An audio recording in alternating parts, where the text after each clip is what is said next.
and germs. It's been a minute since I've been on camera, but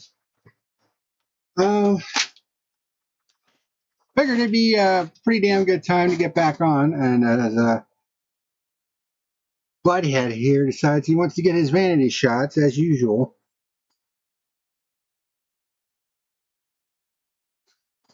Every single frickin' time. But, oh boy.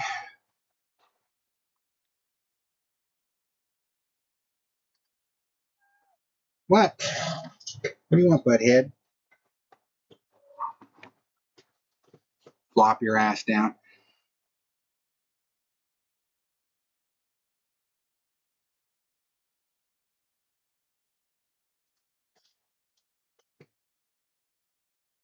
There hasn't been a whole hell of a lot, admittedly, to talk about this season. Not really a whole lot in the way of storylines and good racing and all that shit. I'll tell you what.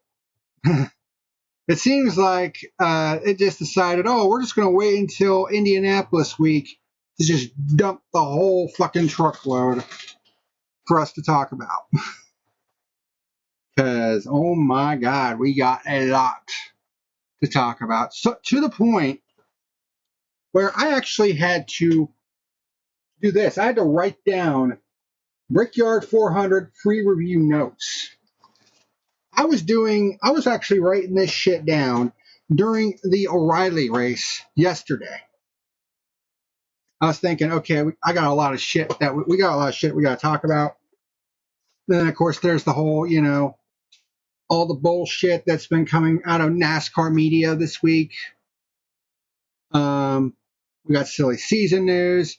And I also basically wrote down what kind of changes NASCAR should be making. So, and that on top of reviewing what was an atypical Brickyard 400, aka a race that was absolutely fucking boring. And Corey Heim won again. His second win in just 15 races. Yeah. There is a lot to talk about. We got a lot to get to. And this is probably going to be a long-ass review, a long-ass video. And, yeah.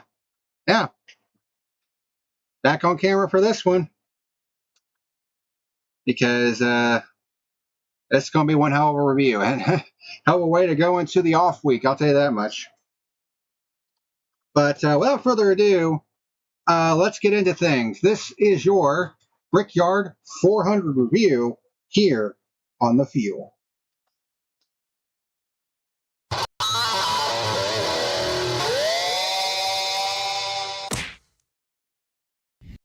Well, brief thoughts, man.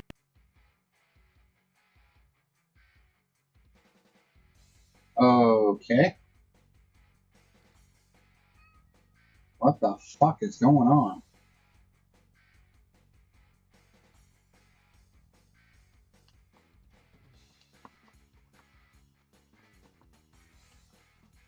Oh, I see what's going on. Whoops. Where is my fucking webcam?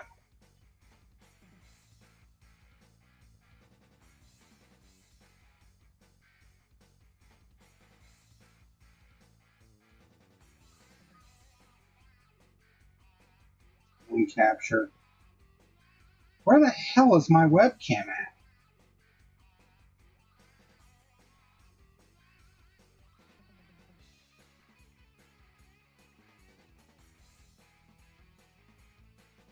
There we go. What the fuck?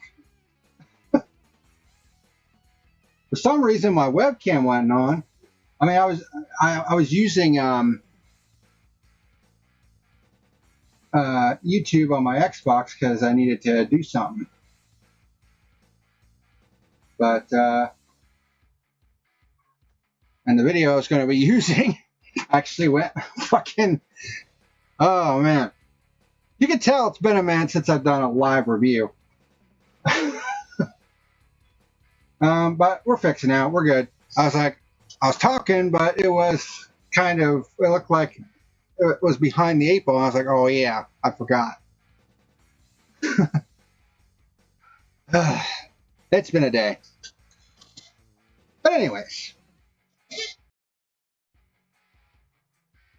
welcome in to this live episode of The Fuel, where in this episode we're going to be talking about the 2026 Brickyard 400 for the NASCAR Cup Series.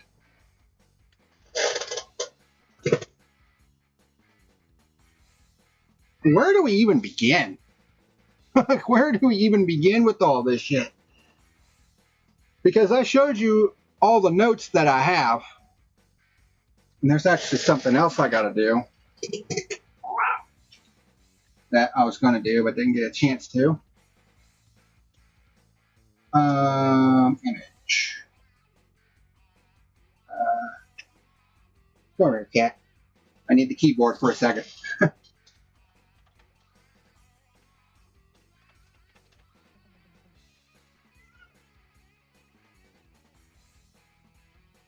And OBS is lagging a little bit. But yeah, it really shouldn't be that big of a surprise that this year's Brickyard 400, it didn't feel any different than any of the other Brickyard 400s that we've seen the past decade or so. You know, because I mean, this car is already dependent on clean air as it is, but then you put it on a one-groove racetrack like Indianapolis, and you see what happens.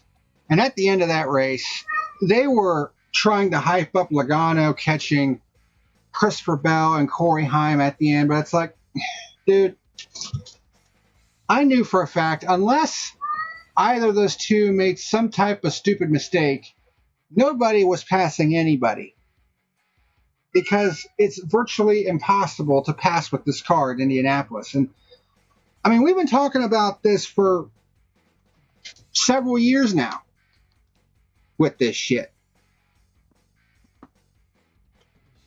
and it just seems like nothing fucking changes. Actually,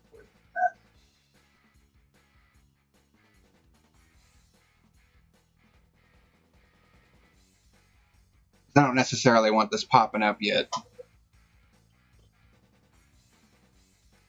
You know, I want it to be a surprise. You know what I mean? There we go.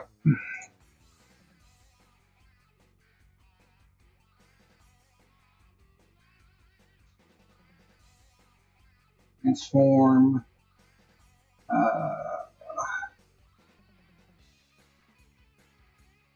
There it is.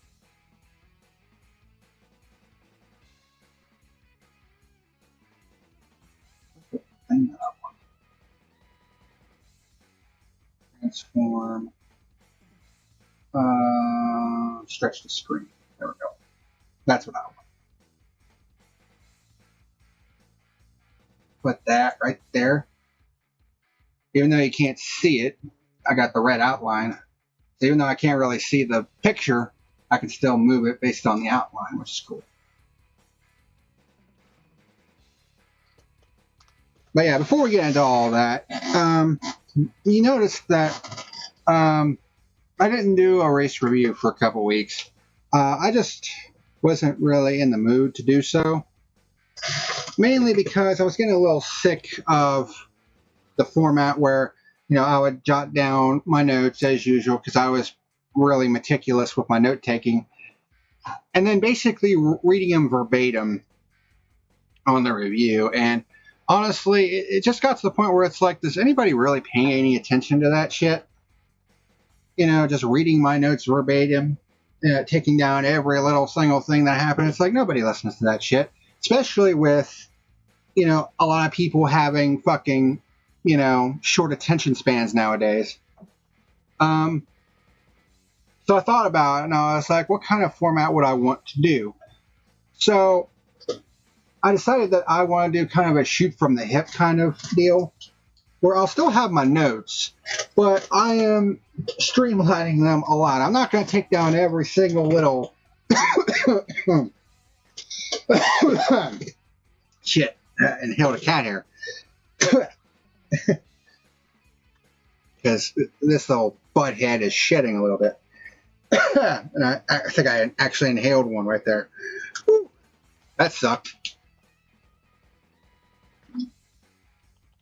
But like I was saying, talking about every little bullet point, it just doesn't make a whole lot of sense. And honestly, it's kind of boring to do so, just to go through every single little detail that I write down. So it's like, you know what? I'm going to do a shoot from the hip type of deal, where it's going to be like, I'll take down notes, but there'll be more like notes that I will, if I absolutely need something, then I can go to my notes and talk about it. If I don't remember every single little thing right off the bat. I'm still obviously going to take down the cautions and the pure lead changes and all that stuff, because that pertains to, the stats that I put up at the end of each review, because it's always a part of the presentation, basically. But I feel like this is going to be a lot more fun for me, because it's like, instead of just reading from a notebook every little thing that happened, I basically shoot from the hip and talk about it in kind of like a podcast format, where it's just kind of like, I just want to shoot the shit, talk about what I liked, what I didn't like, what needs to change, the whole 9 yards. And I've been thinking about, what kind of changes could NASCAR make to better its product. And that's why I took down all those pre-race notes. But yeah, that's the format I'm going to go with. Another thing that I'm going to be doing is, you notice that I posted the truck review and the O'Reilly review pre-recorded earlier today. And that's something that I'm going to be doing from this point forward, where I might still actually continue to do truck and O'Reilly reviews next year. But it'll just be pre-recorded, and they probably won't be that long, probably maybe 5 to 10 minutes. Because I was basically doing live reviews for every single race this year up to a couple weeks ago, and it's just too much, man. And I really don't want to spend half an hour for each and every single race talking about it, because it's like there's 90 some odd races. That'd be almost 90 some odd races to get through when you combine, the races for trucks, the O'Reilly series, and then Cup, not to mention all the exhibition races. That's 90 races to cover, and doing a live review for each and every one of them is kind of rough. So at least now with the truck and O'Reilly reviews, they'll be pre-recorded, they'll be quick hitters, get through them, upload them, and then I can focus all my attention on the Cup review. Especially tonight's review, because there's a lot to discuss tonight. So, for those that are here to watch this review, thank you for joining this review, including Marcus, of course. He said it's going to be quite an episode, to say the least. I'm going to have tea and pizza for this one. I would suggest getting your popcorn, your trail mix, your dinner, your pizza, your drink, whatever the hell you have. I got Dr. Pepper here, because I haven't done a whole hell of a lot of long reviews this year. I think the longest one was actually the Clash review, but that was mainly because I had to basically go through and talk about every single thing that happened from the end of the previous year to the beginning of this year, including everything that happened with the lawsuit and, everything else. But it definitely seems like they waited until Brickyard week. Just doing live reviews for Cup makes sense, because the lower series are shorter to do. Yeah. And plus, I can put my shoot from the hip format into better use there, because like I said, reading verbatim all my notes for all the races, it's not fun to do. Honestly, I honestly have a lot more fun shooting from the hip, and just saying what I want to say. And sometimes there'll be some venting, which I'll probably be doing tonight. Spoiler alert. And then there are times when, I'm happy to talk about, races and all that stuff. So, but without further ado, let's get into things. So, the first thing that I want to talk about is some stuff that's going to be happening for 2027. And that is the Clash. The Clash has kind of been bouncing around the last couple of years because it went from Daytona to the Coliseum, the LA Coliseum, for a couple of years. Last couple of years it was at Bowman Gray Stadium. And now the Clash is moving back to Daytona for 2027. Okay. I'm honestly fine with that. Give me a second here. Make an adjustment here. I'm honestly okay with that. Because one of the things and it's something that I wanted to change, as far as like NASCAR changes, is, God damn it. Give me 1 second.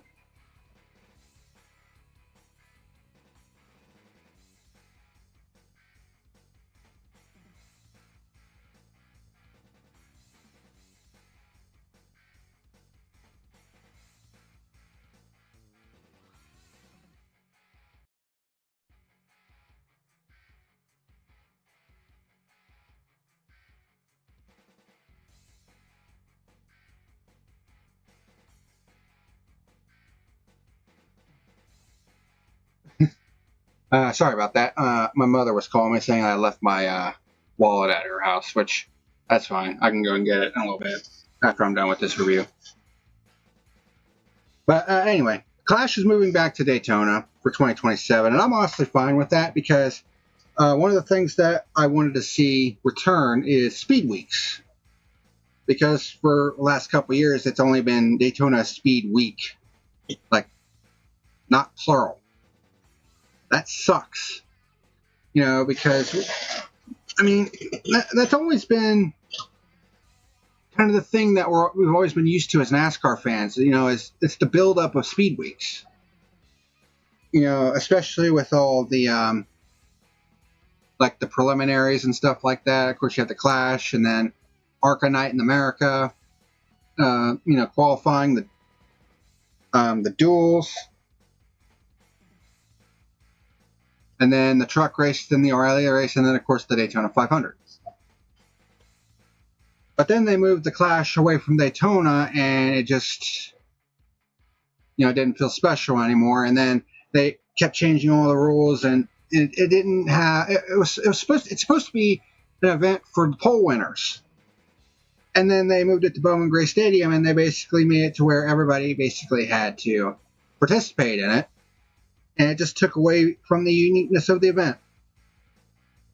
So that's something that they need. If there's one thing that they need to do with it, it needs to go back to that. Because I've always been an advocate of, if they're going to take away that kind of, if they're going to do that sort of thing, then it's better to just abolish it altogether. I honestly think the All-Star race in particular is redundant. Nobody gives a shit about it.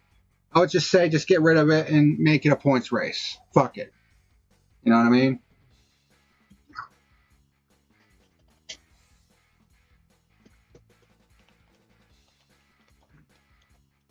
Because honestly, what's one more points race at this point? But if they are going to move the Clash back to Daytona, they need to bring it back as a pole winners race. Because that was the original concept. And it doesn't need to be 100 fucking laps. It can be a dash for cash like it used to be. And apparently they're bringing it back for the Saturday night before the Super Bowl. I'm fine with that too. That's the way it used to be. So that's one change that I can give a thumbs up on, in my opinion.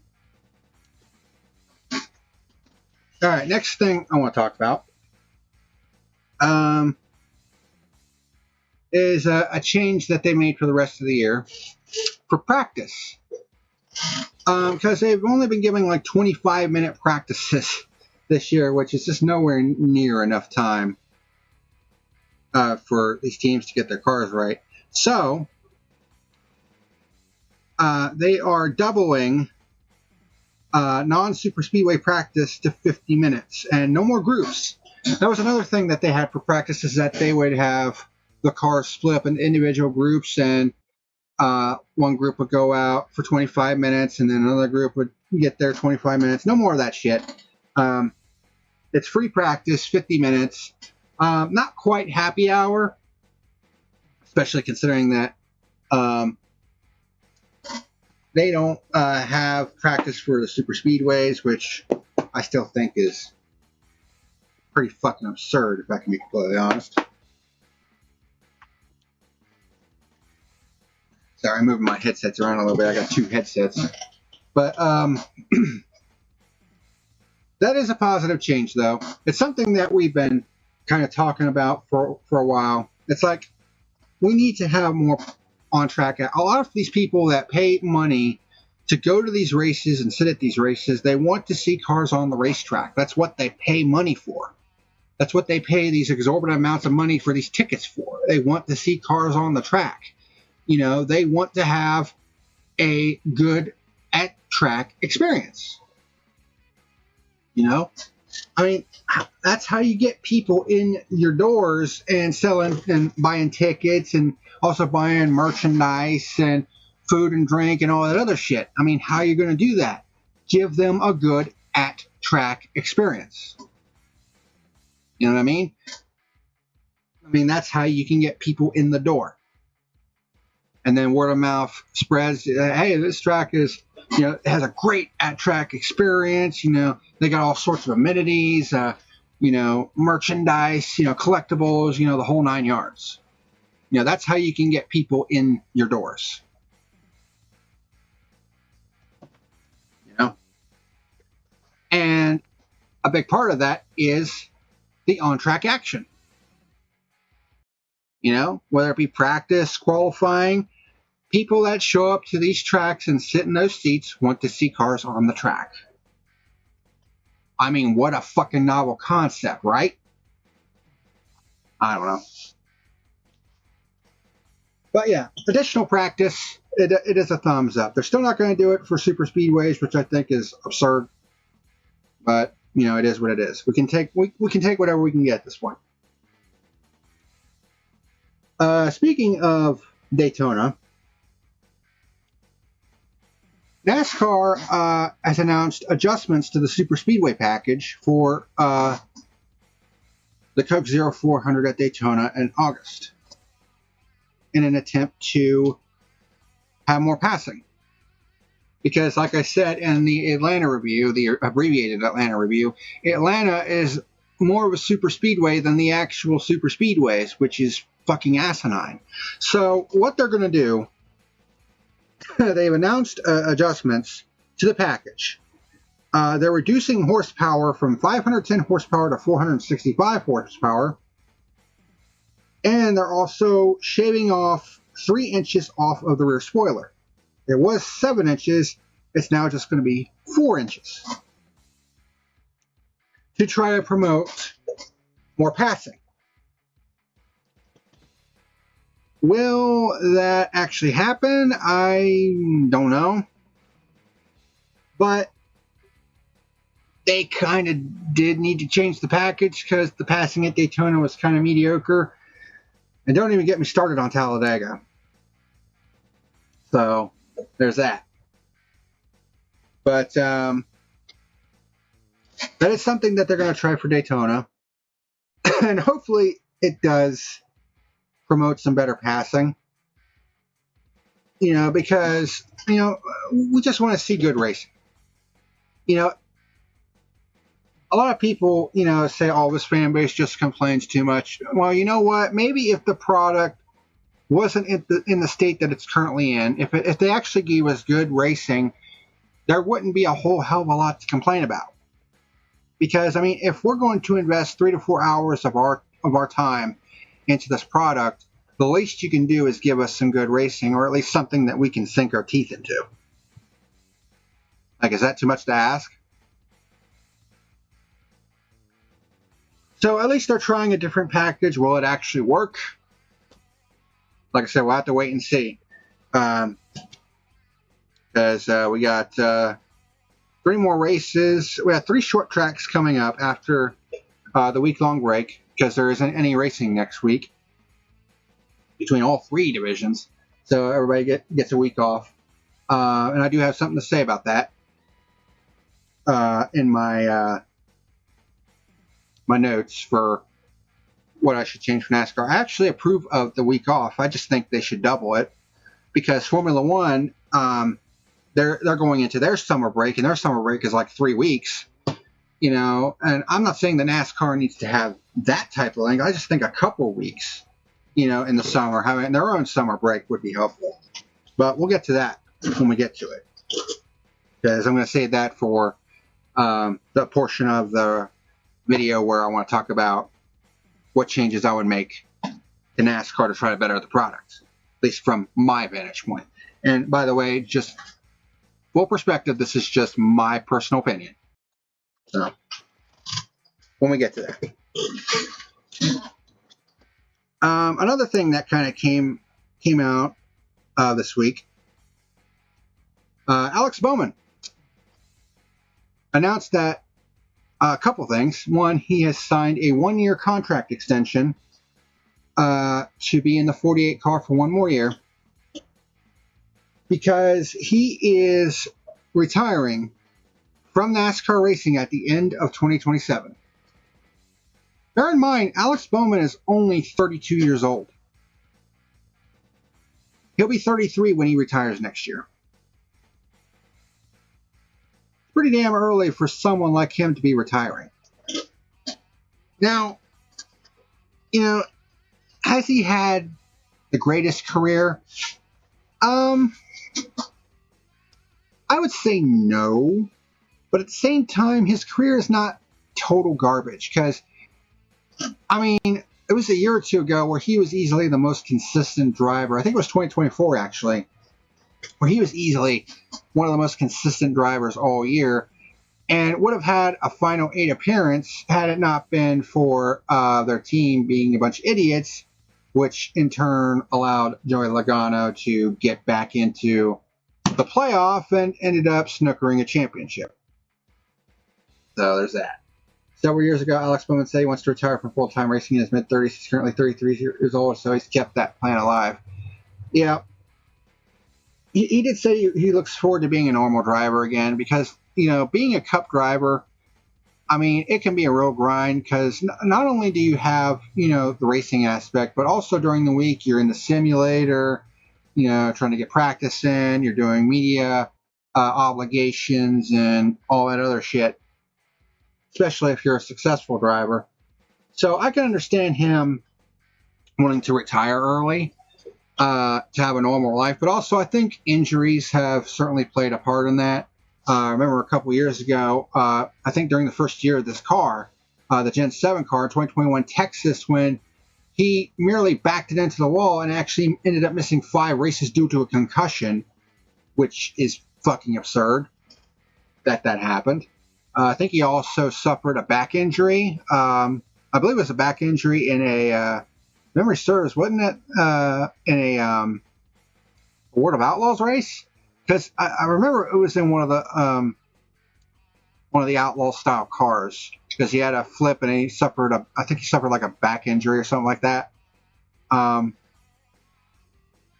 Pretty sure Marcus will look that up and let me know, but I'm pretty sure that's what happened. And then, of course, earlier this year, he had to miss several races due to vertigo symptoms. And you're probably asking yourself, well, what the hell is vertigo? Basically, it's random dizziness that just, there's no explanation for it. There's no rhyme or reason. Some people just experience vertigo, and it's, I mean, it basically you feel lightheaded all the damn time, and it's hard to explain because I've never actually experienced it. I mean, I've experienced lightheadedness before, but this is kind of like lightheadedness on a constant basis. Like usually when I get lightheadedness, it's for like a split second. Like you feel it and it's like, whoa, that was crazy. Imagine having to go through that every minute for a extended period of time. You know, like for instance, on a pro, I don't talk about pro wrestling all that much anymore, but AEW world champion currently, Kenny Omega. One of the best wrestlers in the world.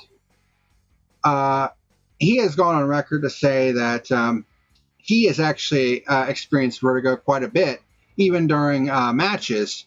And for him to be able to do the things that he does in the ring, despite dealing with vertigo, is astounding, to say the least. And then, of course, he also had diverticulitis, which is the same condition that Brock Lesnar had, which can be a life-threatening condition if it's not treated. Yeah, vertigo is nothing to fuck around with, especially when you're driving a 3,400-pound race car.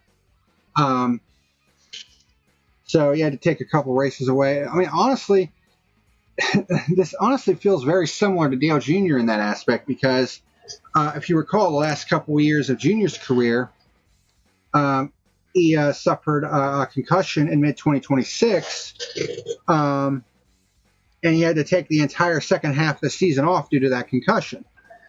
It was the 2022 Fall Texas race where Bowman had that back injury, unbearable of a race that was with the tire failures. Oh, so it was 2022 Fall Texas that he had the back injury. Okay, I know it was 2021 where he had the concussion. Like I said, I can't remember that far back anymore. I'd have to go back through and look, but I know he suffered some kind of back injury at some point. I thought it was in one of the open wheel cars, because he does do dirt racing from time to time. In Texas, no less. That's kind of crazy. But I mean, concussion. Bowman broke his back. Yeah, there we go. Sprint car accident. I thought it was a sprint car accident. Yeah, the Texas race, and I said 2021, it was actually 2022, because 2021 was the last year of the Gen 7. That's what I meant. 2022 Texas was when he suffered the concussion. I was pretty sure it was a sprint car accident that gave him the back injury. Yeah, it feels very, very similar to Dale Jr. in that aspect, because Dale Jr. has had his fair share of concussions. 2002, he suffered a bad accident in California that probably left him with a concussion. And then he had a wreck in 2003 at Dover that left him with a concussion. And then he had the wreck at Talladega in 2016 that basically forced him to take the rest of the season off due to a concussion. And he eventually decided to retire from full-time racing in 2020, or not 2027, but 2017. Can't believe it's going to be 10 years since Junior's retired from NASCAR. Like full-time Cup Series racing.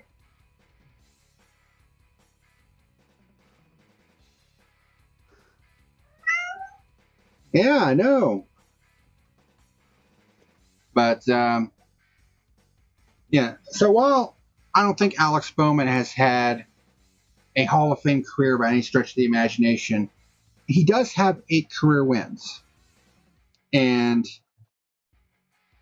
that is more than a lot of people can say they have. And he's one of only 200 people that has ever won at NASCAR's highest level.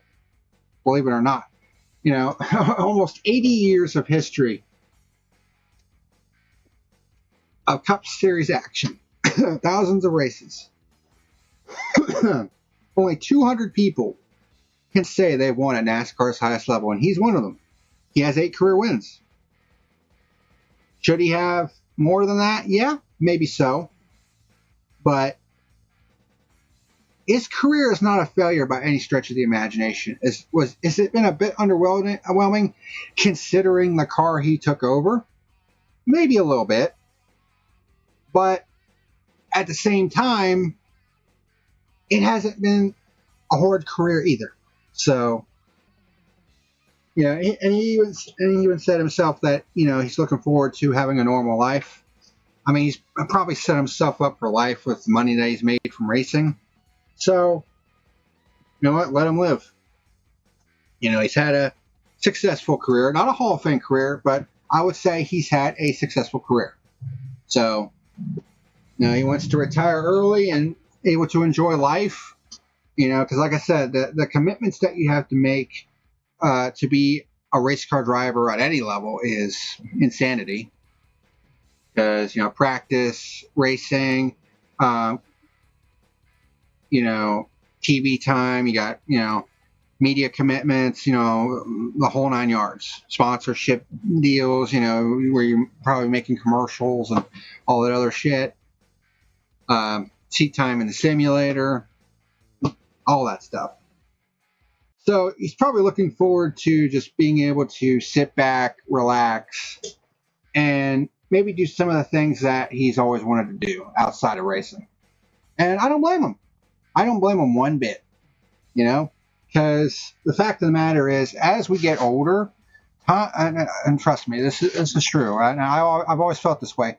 The older we get, the more and more our personal time becomes more and more precious to us the older we get, because you never know when your day is going to be your last. I mean, just look at Kyle Busch. We had no fucking idea that we were going to experience what we experienced back in May. And even now, 2 months later, it's still a shock.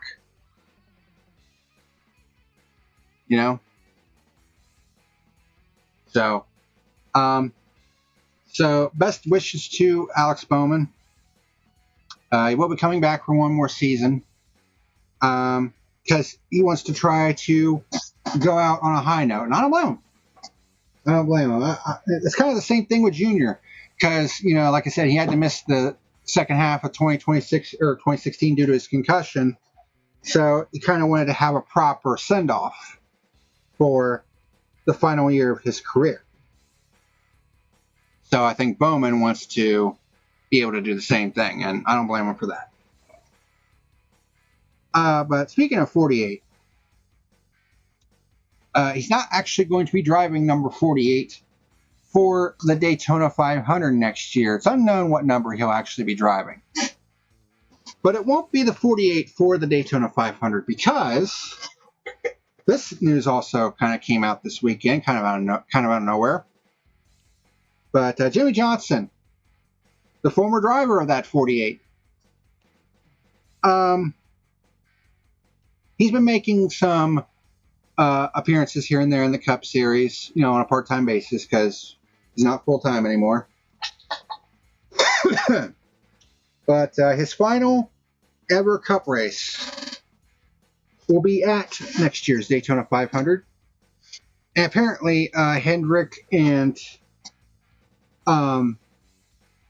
his team, Legacy Motor Club, have worked out a deal to where he'll be driving the 48 at next year's Daytona 500 for a one-race deal.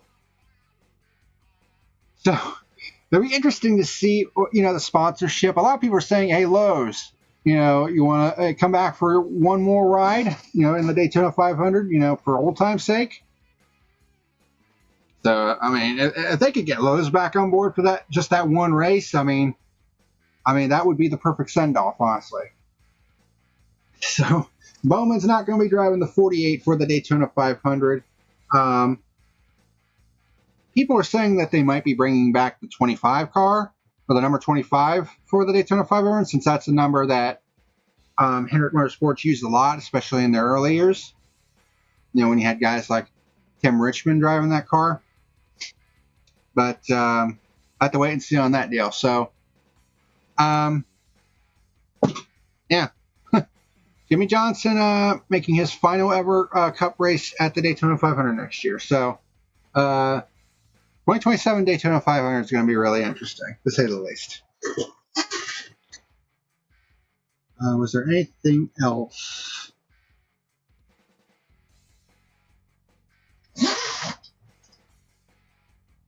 Nope. All right. So, we've gotten all the feel-good stuff out of the way and hopeful stuff out of the way when it pertains to NASCAR and some of the stuff that they've been doing.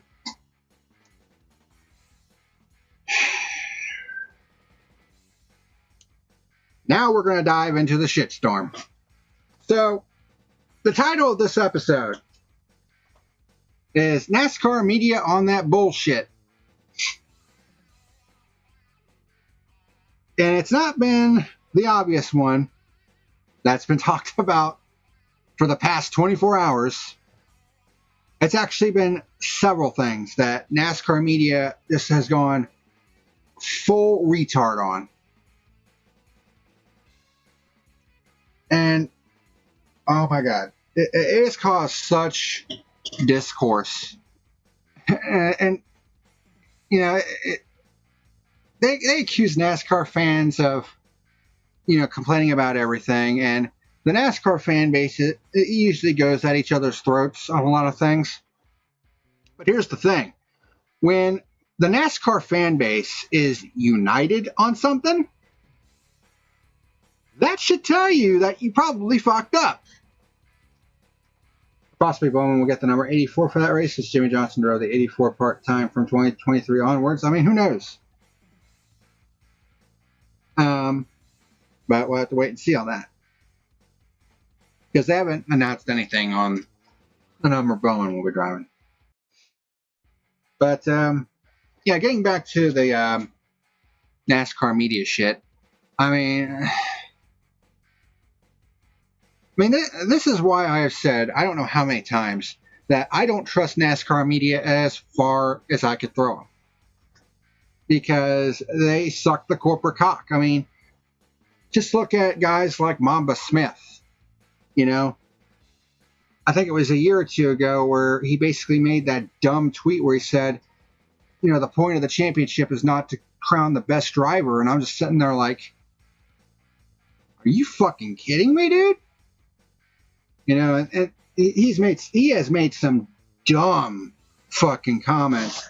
You know, and then there was one case where it was like, he was, you know, saying, oh, well, if you're just going to say that I'm bought off, then I'm not going to fuck with you. And it's like, well, you know what? Go fuck yourself then. Because you're nothing but a prissy bitch.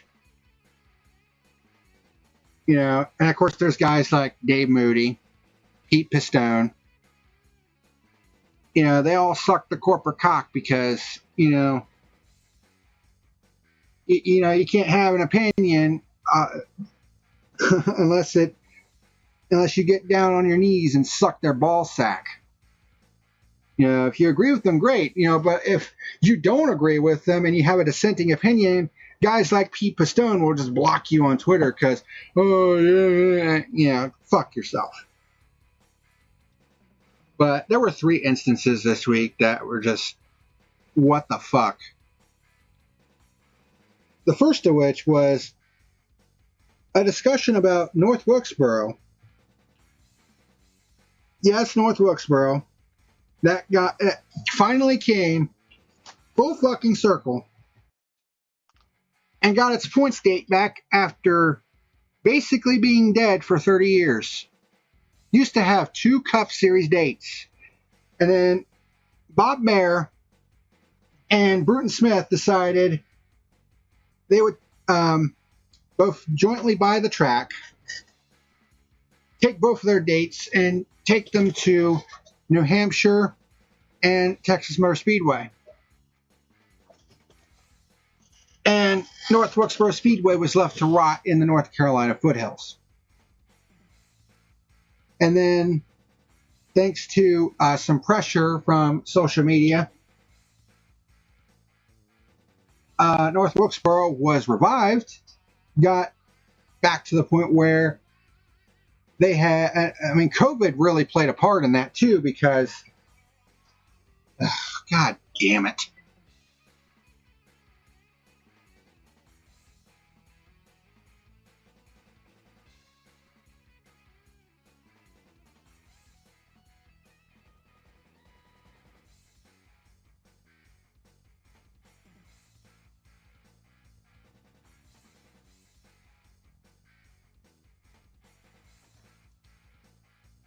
Sorry, that was my mother again.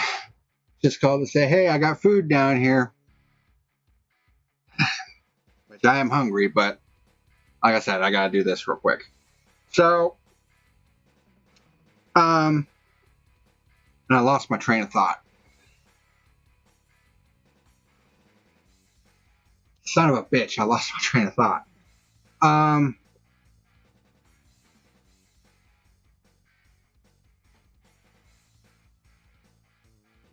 Oh yeah, North Wilkesboro. North Wilkesboro. So they got back to the point where they got the cars tore back, running, well, back, I should say. Got them running for them.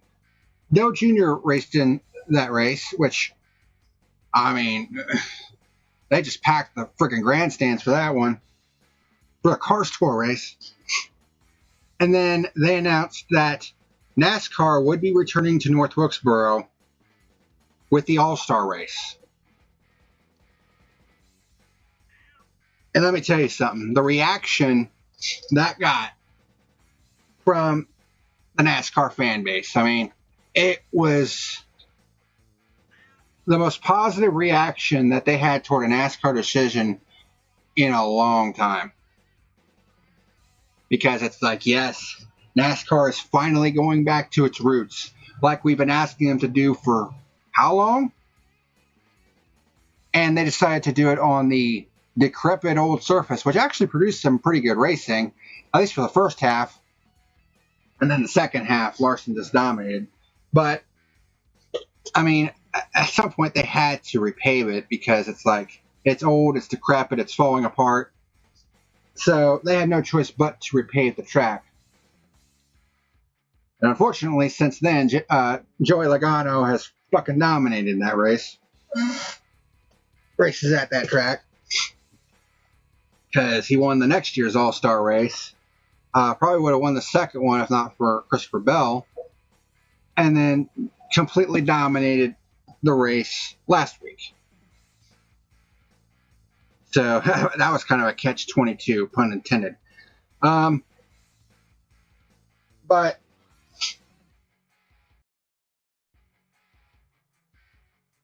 people were actually having conversations. People within the NASCAR media were actually having conversations about, should we be going back to North Wilkesboro? And I'm sitting there and I'm thinking to myself, huh? Are we seriously having this conversation right now? After all the effort, the time, the effort to get this track back on its feet. And I remember the point that I was going into before my mother called me. COVID. What revitalized that track was COVID. You know, the shutdown. And the government allocating millions of dollars to the state governments for them to do whatever they want with. Well, the North Carolina state government allocated $18 million to Charlotte Motor Speedway and North Wilkesboro Speedway.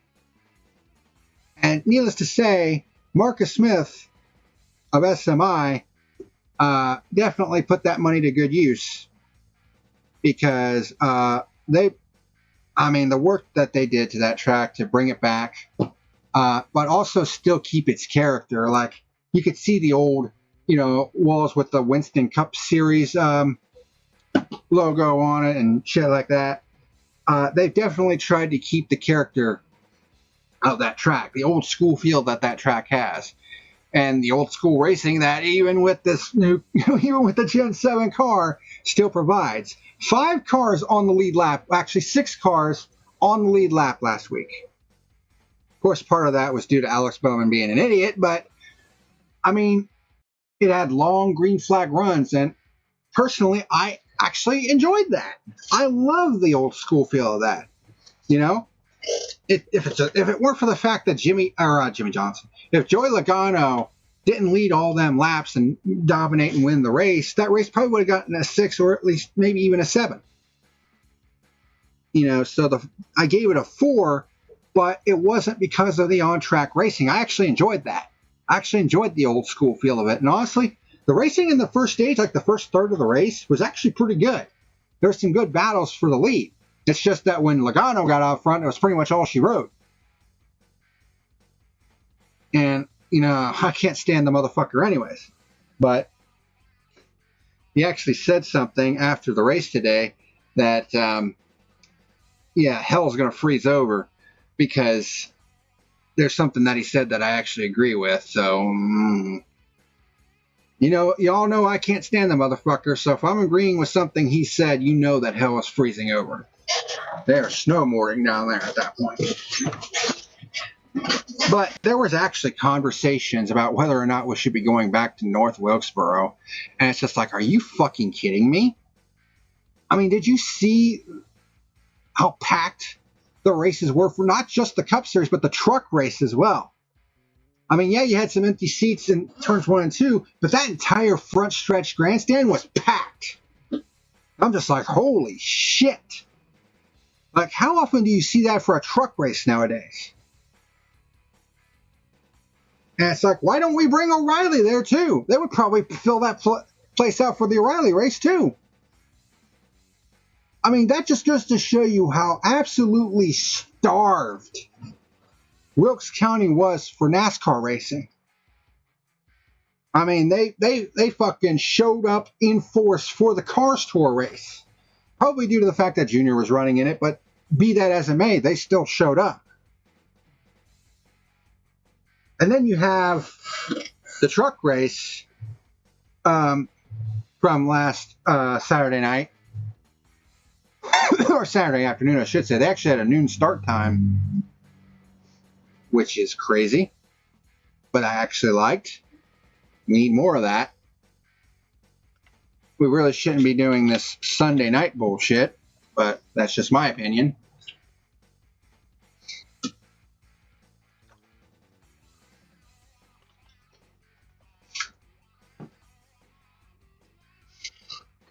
And, you know, they might say, well, I mean, they're only getting like, 30,000 people in there. Yeah, but, I mean, with where NASCAR is right now, that is still a good crowd for them.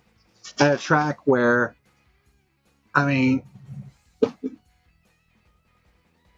people have been dying for NASCAR to go back to North Wilkesboro Speedway. You know, because it's yet another short track that you can put on the schedule. Now, granted, the Gen 7 car sucks on short tracks. But, I mean, they still wanted to go back to North Wilkesboro because that's another short track we could add to the schedule. For the longest time, we only had 3 short tracks. We had Richmond, we had Martinsville, and we had Bristol. That was it. But in recent years, we got Iowa, which is basically a carbon copy of Richmond, just a little teensy bit longer. Iowa is 0.875 miles, whereas Richmond is 3/4 of a mile. So it's a tiny bit longer and a hell of a lot bumpier. That much I'll tell you. Although they recently repaved the bottom groove in turns 1 and 2 to prepare for the Cup Series coming to Iowa. And Iowa doesn't seat that much more than North Wilkesboro. And yet, it's on the schedule. Those races were packed, and people are saying that North Wilkesboro should be removed from the schedule. Yeah, exactly. It's like, are you fucking kidding me? You know, Texas Motor Speedway is still struggling to even fill a third of their fucking grandstands, and then you look at North Wilkesboro, and it's packed to the brim.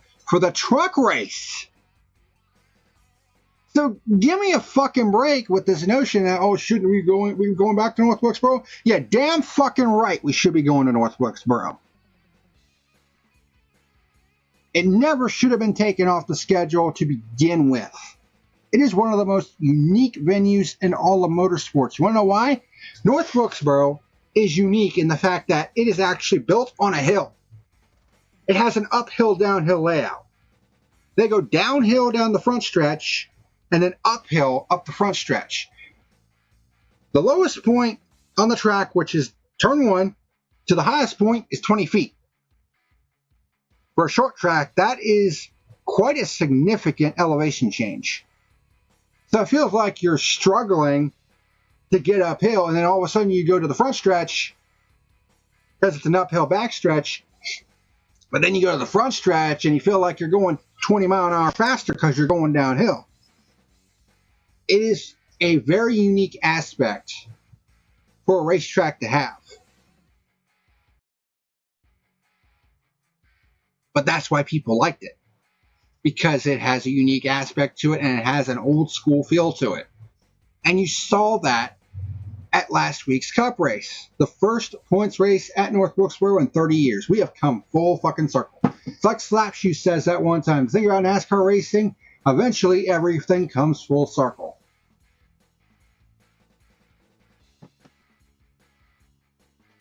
How about that?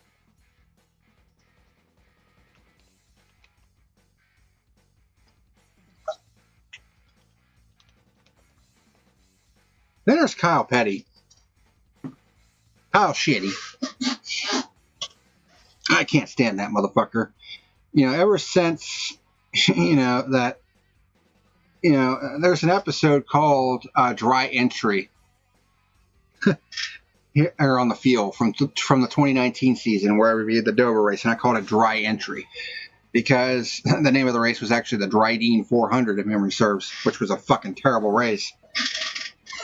But Kyle Petty was basically saying that he wasn't going to take the advice of Jimmy Johnson, even though the fact that Jimmy Johnson was an 11-time winner at Dover.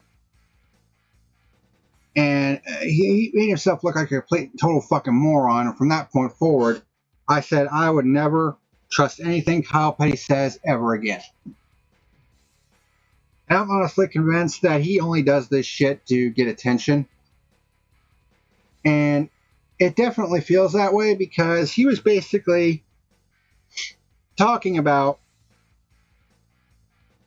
how he doesn't think that the Brickyard 400 should be considered a crown jewel event because he's like, you don't get to come into the 90s and, just get handed, the crown jewel label. And it's just like, look. Has the Brickyard 400 been absolute fucking garbage as far as the on-track product is concerned the last decade or so? Absolutely it has. But to say that it shouldn't be considered a crown jewel race is, quite frankly, fucking asinine. Yes, is it a newish event compared to the other crown jewels on the schedule? Absolutely it is. But why does that fucking matter? Because we all know what the prestige of racing at Indianapolis is. So to say that the Brickyard 400 shouldn't be considered a crown jewel race is asinine. It should be considered one of the 4 crown jewel races. The thing is, granted, it is by far the weakest crown jewel event. Like, it's not even close to the Daytona 500, the Southern 500, or the Coca-Cola 600. Like, it is far and away the weakest crown jewel, but it's still a crown jewel event.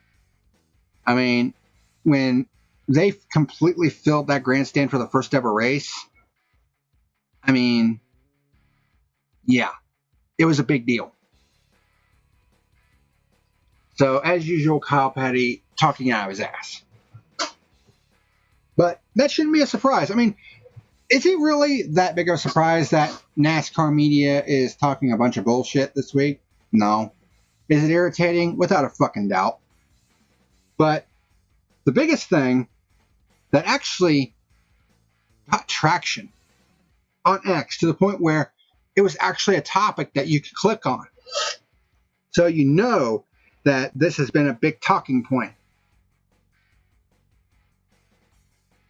The race distance discussion, where you actually had not only drivers, but NASCAR media members saying that these NASCAR races are too long. It all started with Denny Hamlin saying that some of these races were too long. This week in the media center, you had Kyle Larson saying that these races were too long. 3 hours is too long. And then you had Jeff Gluck from the Teardown basically echoing those same sentiments. And the backlash has been something fierce. Because, Denny Hamlin and Kyle Larson, I mean, how long have those two been in the Cup Series? I mean, they've been Cup racing for a long fucking time. Hamlin, just a little bit longer than Larson has. They knew what they were getting themselves into when they got into NASCAR racing. And here's the thing.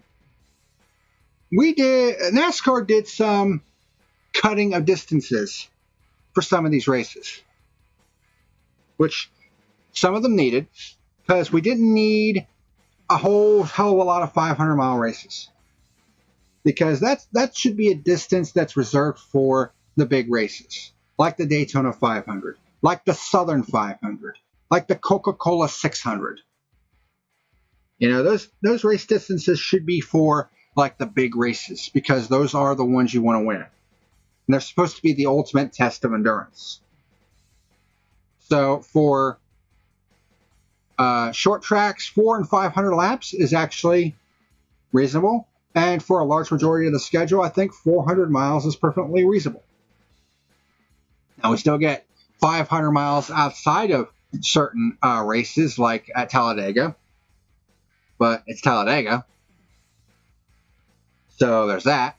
Even though, boy, this Gen 7 car has just ruined the perception of racing at Talladega.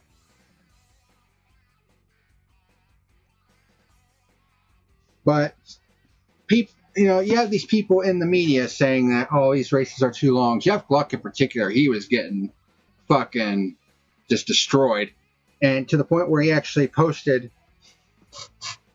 a tweet that's continued to get him roasted even more than he already was. Let me find it real quick.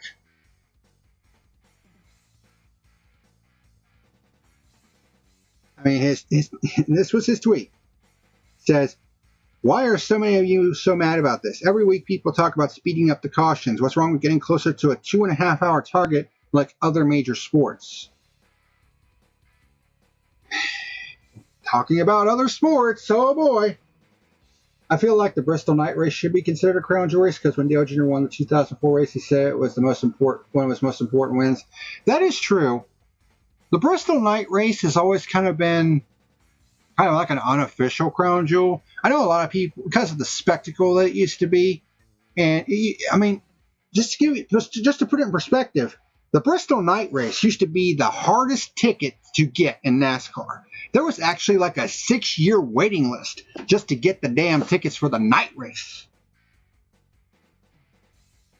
And even though the night race is still popular, it's not as big as it once was, unfortunately. And that's due to NASCAR's popularity taking a hit, as you would expect.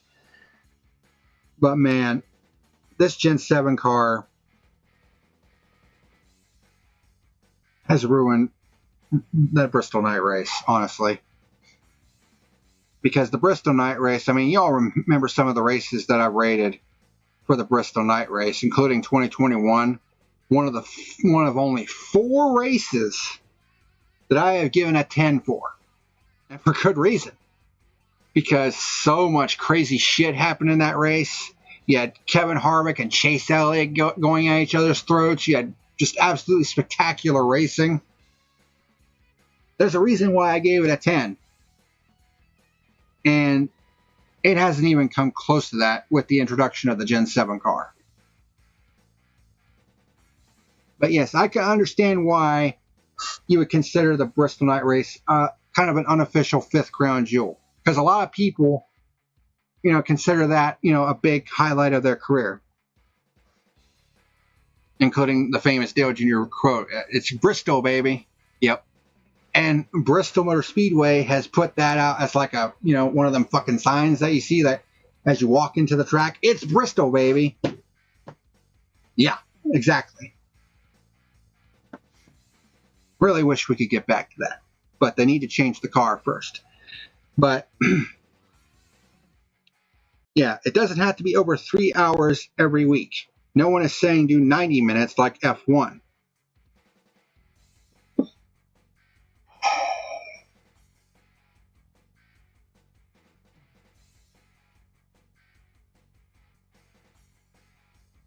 And then I guess he posted a video where he basically doubled down on it and made himself look like an even bigger fool. But he's saying, why are so many of you so mad about this? Here's the thing. I have gone at the fan base myself a couple of times because there have been some points where they are just absolute fucking idiots with some of the shit that they do.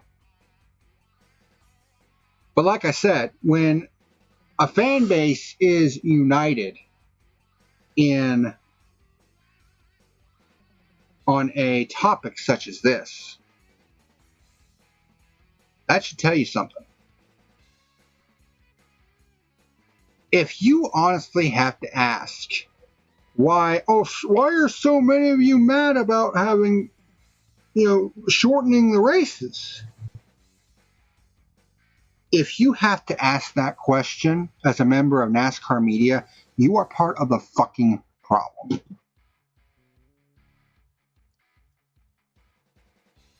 It all goes back to what I was saying before about the at-track experience. You're advocating for taking away laps. I mean, you honestly think shortening races mileage-wise, lap-wise, is going to solve the problem? When they are conveniently sidestepping what is the actual fucking issue, and that is NASCAR's piece of shit caution procedure. And more specifically, the stage breaks. The stage breaks have been a huge fucking topic of conversation all week. Ever since all this shit started coming up. And here's the thing. I think this all stemmed from what Scott Dixon said before the Nashville race last week. When he said that doesn't really find himself watching a NASCAR race. It's usually a good time for a nap. That got a lot of people fucking heated at Scott Dixon. But, it is what it is. And here's the thing. Maybe, he would feel differently if the racing was actually, engaging, interesting, fun to watch,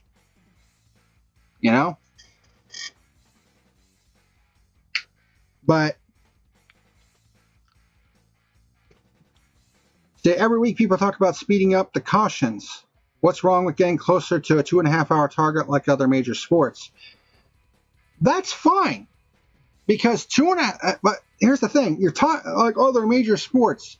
That's what got NASCAR into this fucking mess to begin with. And where they went so wrong all those years ago.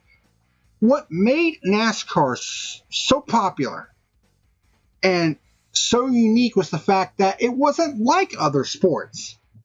It was its own thing. It didn't need all the frills and all the bullshit of playoffs and all this other stuff.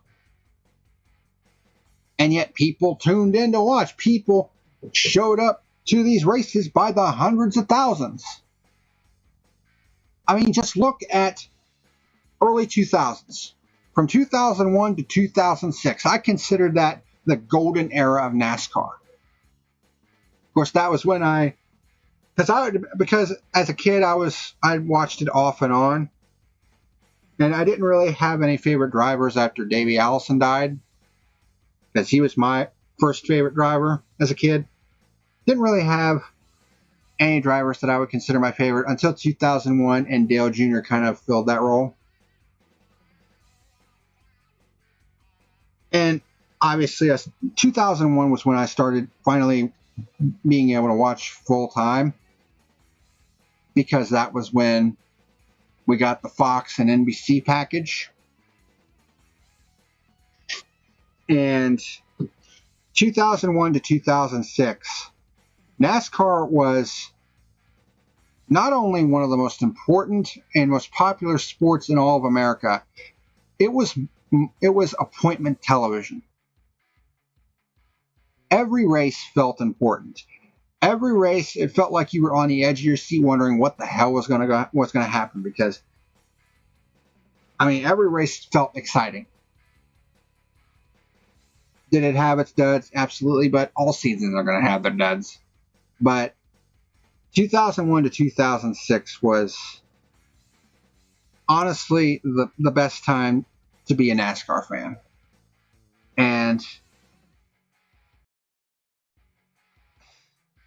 we didn't know how good we had it at the time.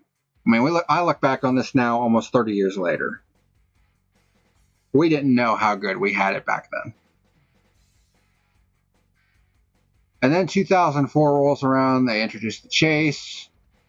I mean, it was fine for the first couple of years. Then Jimmy Johnson decided, I'm going to basically make the championship my own. And, of course, we had the fucking Reign of Terror, the Triple H-esque Reign of Terror from 2006 to 2010. You know, and then Spingate happened in 2013, and it's like, you see, this is something that we don't need in the sport.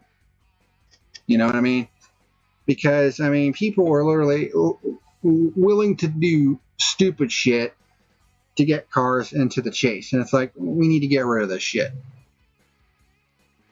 And instead of getting rid of it, NASCAR decided to fucking double down on it, unbelievably, with the playoffs. And I still remember, because I was on a forum at the time, back when forums were a thing, and I remember someone making a topic about it, saying that NASCAR was considering it, and I was like, no, we do not need this. And then I remember logging on one day, and someone bumped the post with an update, and it was 5 words that literally made me sick to my stomach. And those 5 words were bumping, since it's now official.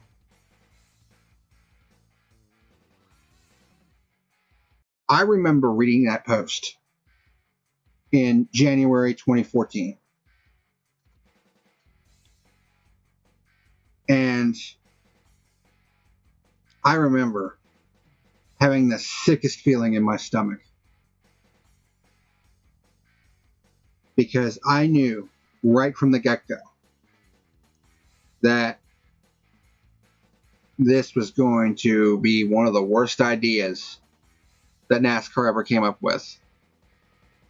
And right next to it was the win in your end rule.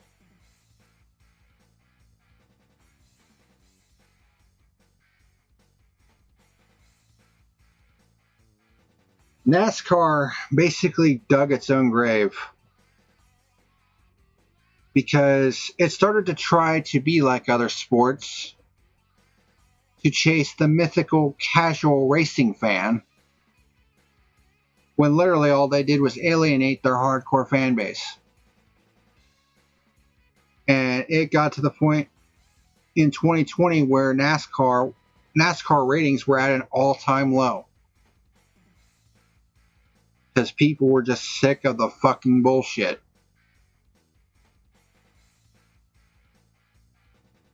And then you had 2024 where it was like, I mean, you had all the things in place to finally get rid of the playoffs. Martinsville, 2024. You know, the whole fucking deal with trying to manipulate the outcome of the race. You had all of these Chevy teams trying to block to help William Byron out. And William Byron and the 2014 doesn't get penalized. And it's like, well, how can you say that, you know, they were a part of that whole deal? It's like, dude, who do you think is in Chevrolet's pocket? I mean, who do you think they have? I mean, who do you think has Chevrolet in their pocket? Maybe the guy who owns that fucking 24 car? Because this was the same motherfucker that was on the horn with Chevrolet after the whole deal at Darlington between Kyle Larson and Ross Chastain, basically on the horn saying, hey, you better reel Ross Chastain in. I mean, Ross Chastain was one of the hottest things in NASCAR at that point after the whole, you know, Hail Melon at Martinsville in 2022. And then at Darlington 2023, Rick Hendrick was on the horn telling, you know, Trackhouse to reel their driver in, completely fucking ruined Ross Chastain's momentum, and he has not been the same since. I mean, sure, he had the Coca-Cola 600 win, but what else has he done besides that? He hasn't even been a talking point a lot of times the last 2 years. And I absolutely blame Rick Hendrick for that. So don't fucking tell me that, oh, the 2014 and Rick Hendrick didn't have anything to do with that. Bull fucking shit. You don't think he wasn't on the horn with Chevrolet telling, you know, all those Chevrolet teams, hey, we really need you to try to block and help William Byron out to get him into the championship 4.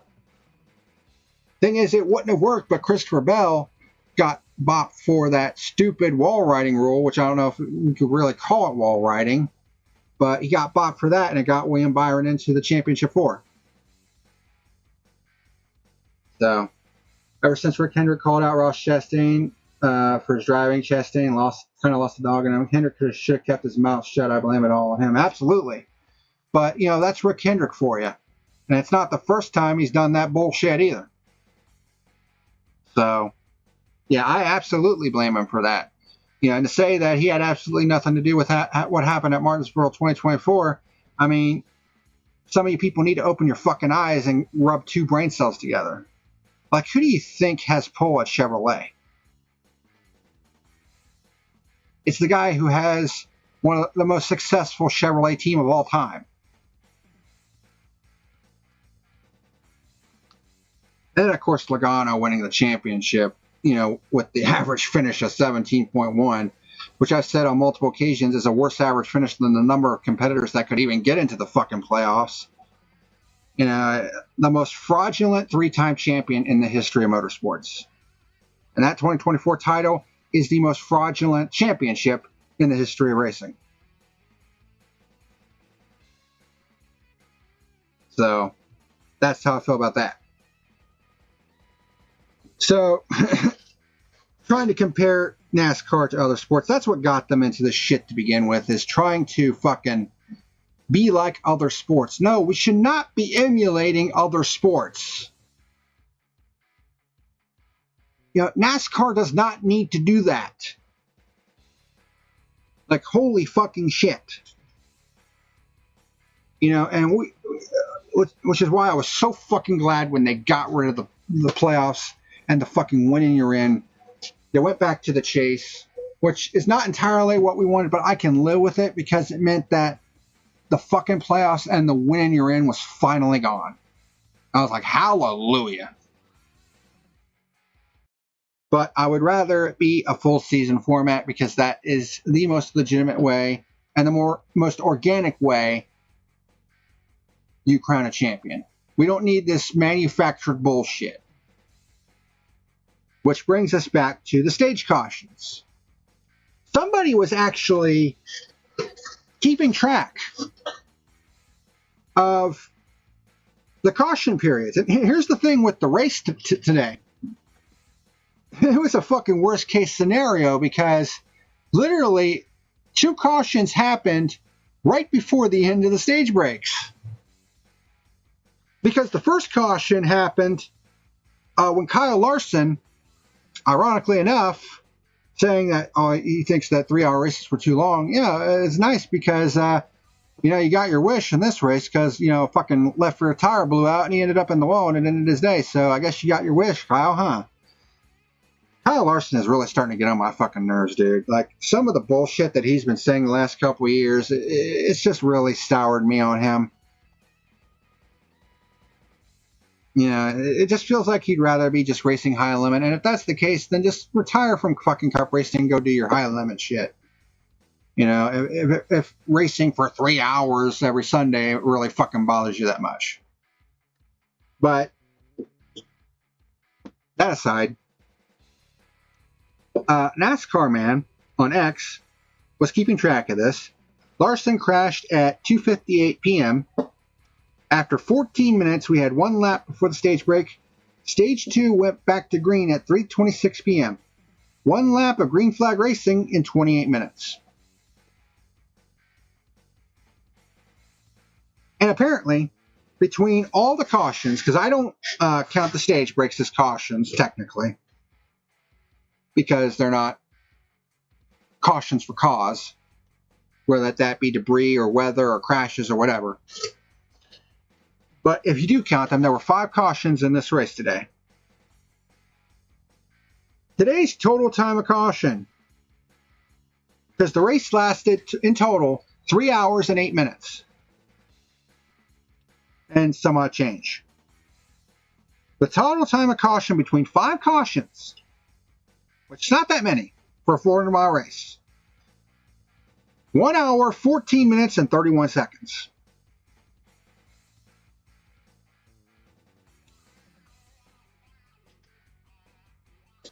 These races are not too long because of their race length. I lost all respect for Larson after his comments about being better than Verstappen either last year or the year before. The best driver in the world. I know a lot of things have happened this year where he's had some bad luck, but yeah, some of that's also been his own doing. Today was not his own doing. It was more of the left rear tire, and he wasn't the only one who had a left rear tire problem. But yeah, he hasn't. He's not as popular as he once was. Of course, the 2 failed double attempts didn't really help matters either. But yeah, and then of course, not to mention the fact that when he dominated the Bristol night race in I think 2024, and he was basically bitching up a storm because people had an opinion that the race was shit when it was, and he was basically being a fucking Karen bitch because of it. That didn't help matters. But yeah, Kyle Larson has lost a lot of respect, and he hasn't won a race since last May, and he's supposed to be the defending champion. So yeah, but yeah, 1 hour, 14 minutes, and 31 seconds for just 5 cautions. Like I said, the race distance is not the problem. They added 50 laps to North Wilkesboro last week when they made this. They announced I can't remember when exactly it was, but they announced that North Wilkesboro would get an extra 50 laps added to its race distance because when it had its 2 race dates, there were 400 lap races. Cautions are way too long for these days. Yeah, I'll be getting to that. But they added 50 laps to North Wilkesboro. It was a 450 lap race. And at first I was like, should we be adding 50 laps to North Wilkesboro? They made it through 450 laps at North Wilkesboro, even with the 2 stage breaks, in under 3 hours.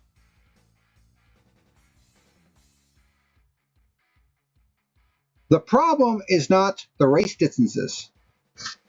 It's NASCAR's caution procedure. And that includes the stage breaks, because it's all about the fucking commercials. I cannot fucking stand some of these commercials that come on my fucking TV screen, like the fucking Liberty Mutual commercials. Whether it be, Limu and Doug, or the fucking Liberty Bibbity guy, or what they recently introduced, I think today, they actually have a fucking mascot named Biverty. Like, that shit is fucking retarded. Like, I don't want to be watching that shit for the entire fucking 4 hours I'm watching this shit. Like, get the fuck out of here.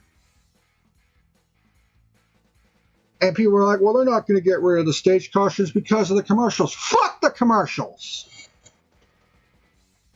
Like, it's no wonder NASCAR can't get any growth going, because people don't want to be watching fucking caution shit. They don't want to be watching commercials, and just the caution procedure is fucking garbage. Like, they take way too fucking long. Just for even just fucking debris cautions, they take like 15 fucking minutes. Like, Jesus fucking Christ, they need to tighten up the fucking cautions. And another thing that people have been talking about, get rid of the fucking stage breaks. Perfect example. No one likes the commercials anymore, and the hatred of Liberty Mutual commercial is totally justified. Can't fucking stand them either. Yeah, for real. But, like, a perfect example, the Coca-Cola 600 earlier this year. Shortened because of rain. We would have gotten that whole race in if we didn't have stage breaks. Because you take all the stage breaks out and let the race run green, that's easily a half an hour that you save.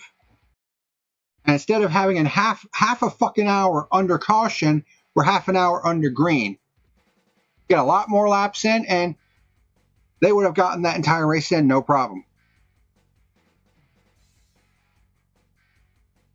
Not to mention the fact that the stage cautions themselves are way too fucking long. I mean, just from this weekend, the truck race, their 2 stage breaks were 20 laps out of a 200 lap race. That's 10% of the fucking race running under yellow for no reason. The O'Reilly race yesterday, 100 lap race. 12 laps were run under caution for the stage breaks. That's 12% of the fucking race. Running under caution for no reason.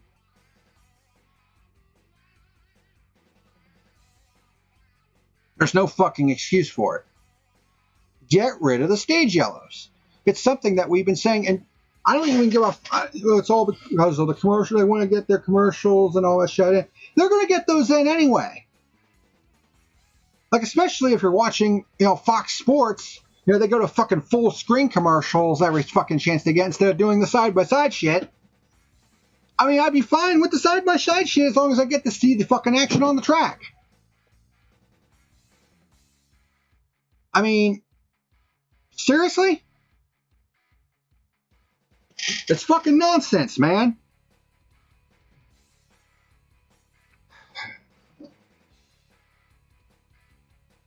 I mean, and everybody is saying it. This is what I was saying when the entire fan base is united on this. Get rid of the stage cautions, and you will fix the fucking problem of some of these races feeling too long. They're only too long because NASCAR doesn't know how to run their fucking caution procedure. I had the same problem with IMSA. IMSA's caution fucking procedure is ridiculous. Feels like they spend like an hour under caution. Granted, they're longer races, but Jesus fucking Christ, man. NASCAR needs to tighten this shit up. Because we're wasting way too many fucking laps under yellow when they could get all the shit cleaned up, get things back in order, get everybody lined up, and get back to the fucking racing. Because that's all we want. We just want fucking green flag racing. And yet you have these fucking jackasses in the NASCAR media say, why are you getting so mad? Because you're trying to take on-track product time away from us. Like, do you honestly expect people to pay hundreds of fucking dollars for their tickets to get less racing? Are you fucking mental?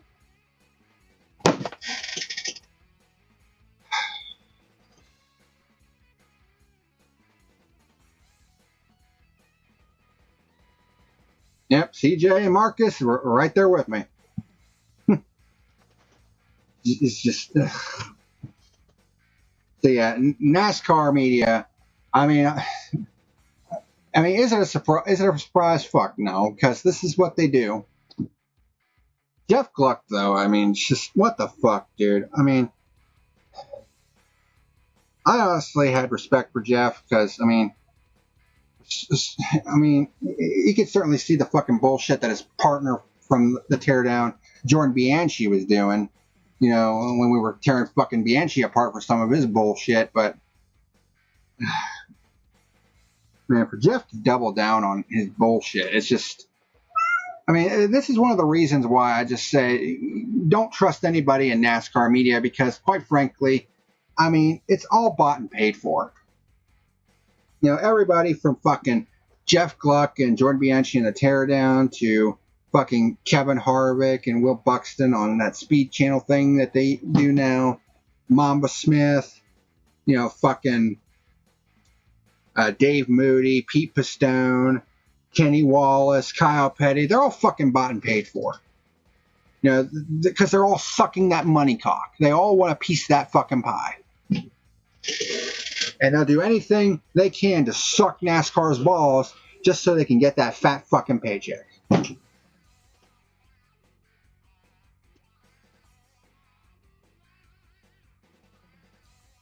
I just looked over at the time and I realized we've gone over an hour and a half and I haven't even got to the fucking review yet. And I still got to get to all the shit that, you know, I wanted to talk about for things that I want to change in NASCAR. Because this is just, again, full disclosure, Cat, get your ass out of the camera. That's why I haven't been watching the races lately. Yeah, my stepfather's kind of haven't been watching races either, although that's mainly due to the fact that Kyle Busch was his favorite driver. So, but yeah, the racing just hasn't been inspired, honestly. You know, have there been some decent races with the Gen 7 car? Yeah, but it's gotten extremely stale. So, here are some of the changes that I want to see happen that I would hope NASCAR could change. If I was in charge, this is some of the stuff that I would think about doing. And full disclosure, once again, this is just my personal opinion, nobody else's.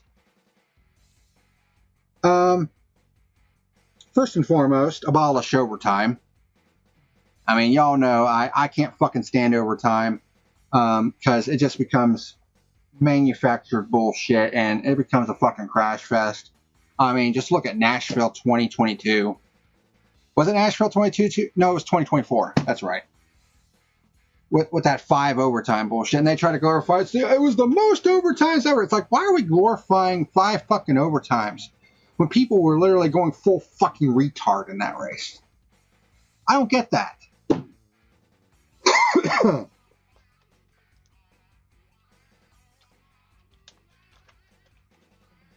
Another thing that I think they should abolish is the out-of-bounds line.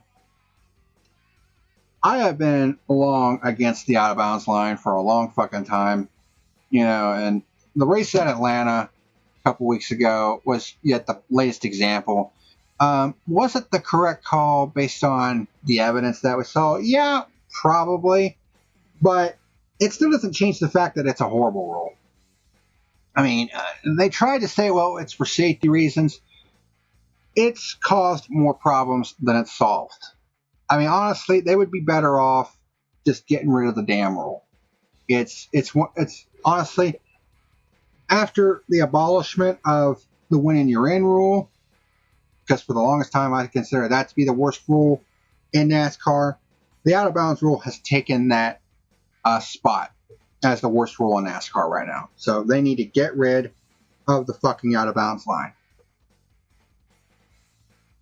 And I'm actually starting from the bottom of the page and working up. So, next one, make speed weeks feel like speed weeks again.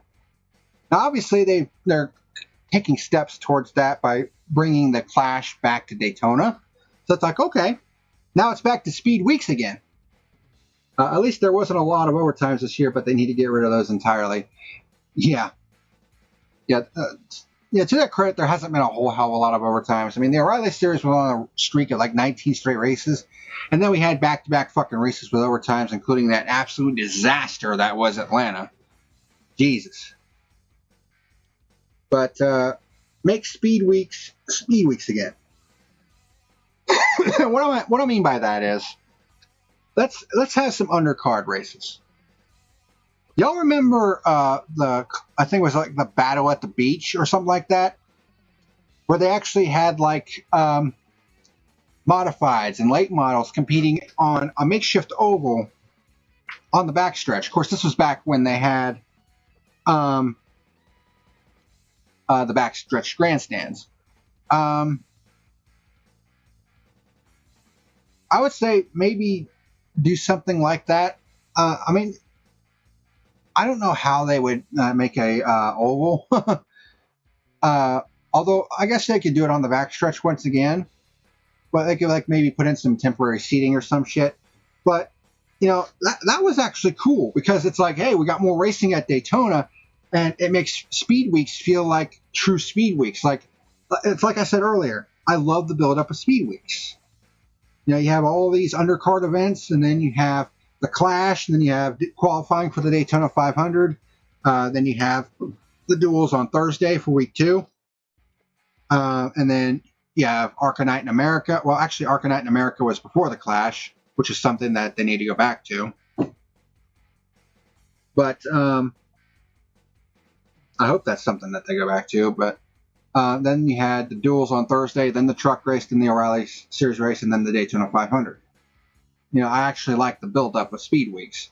And having it as just Speed Week, it just didn't feel right at all. So,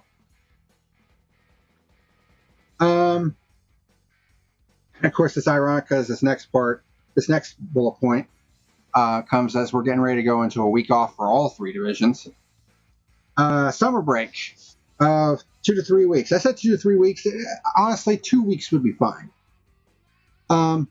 Because they've actually done it a couple times when the Summer Olympics was going on. They did it in 2021 because they didn't have them in 2020 because of COVID, obviously. And then again in 2024 where NASCAR took a couple weeks off because their broadcast partner for that portion of the season, NBC, was because they host the Olympics. NBC has the broadcast rights to the Olympics. And obviously the Olympics are big time money. So, they take a 2-week break. And especially in 2021, it definitely felt like the races after that summer break, or the Olympic break as it was known as, it definitely felt like the racing was a lot better and the fan engagement was a lot better because teams, drivers, and fans had a couple weeks off to kind of recharge the batteries, refresh, and get ready for the final push for the season. Because for drivers, teams, and even the fans, NASCAR has the longest season of any racing league in the world. Because when you count all the exhibition races and the Cup Series points races, it's 40 fucking races, on the Cup side of things. Because it's 36 points races, plus the Clash, plus the All-Star race, and plus the 2 duels. That's 40 races per season in the Cup Series. It is a fucking grind. So giving these teams kind of a kind of an F1-esque summer break, because F1 is going on their summer break as well. Theirs lasts like 3 weeks though. But it allows the teams, the drivers, and the fans to kind of recharge the batteries. Rest, refresh, get everything back in order, take a couple weeks off, don't think about racing for a bit, and then come back and just go full bore the rest of the year. It definitely felt like the end of that 2021 season was incredible because of that summer break. So that's something I would implement.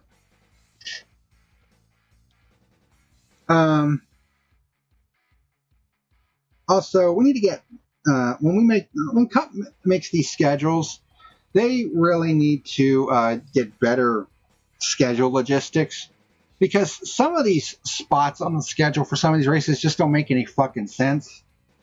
I mean, why are we having Sonoma in June?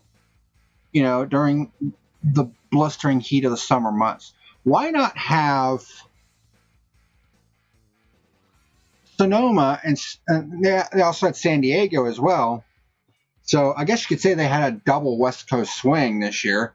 But why not just have that entire thing be the West Coast swing?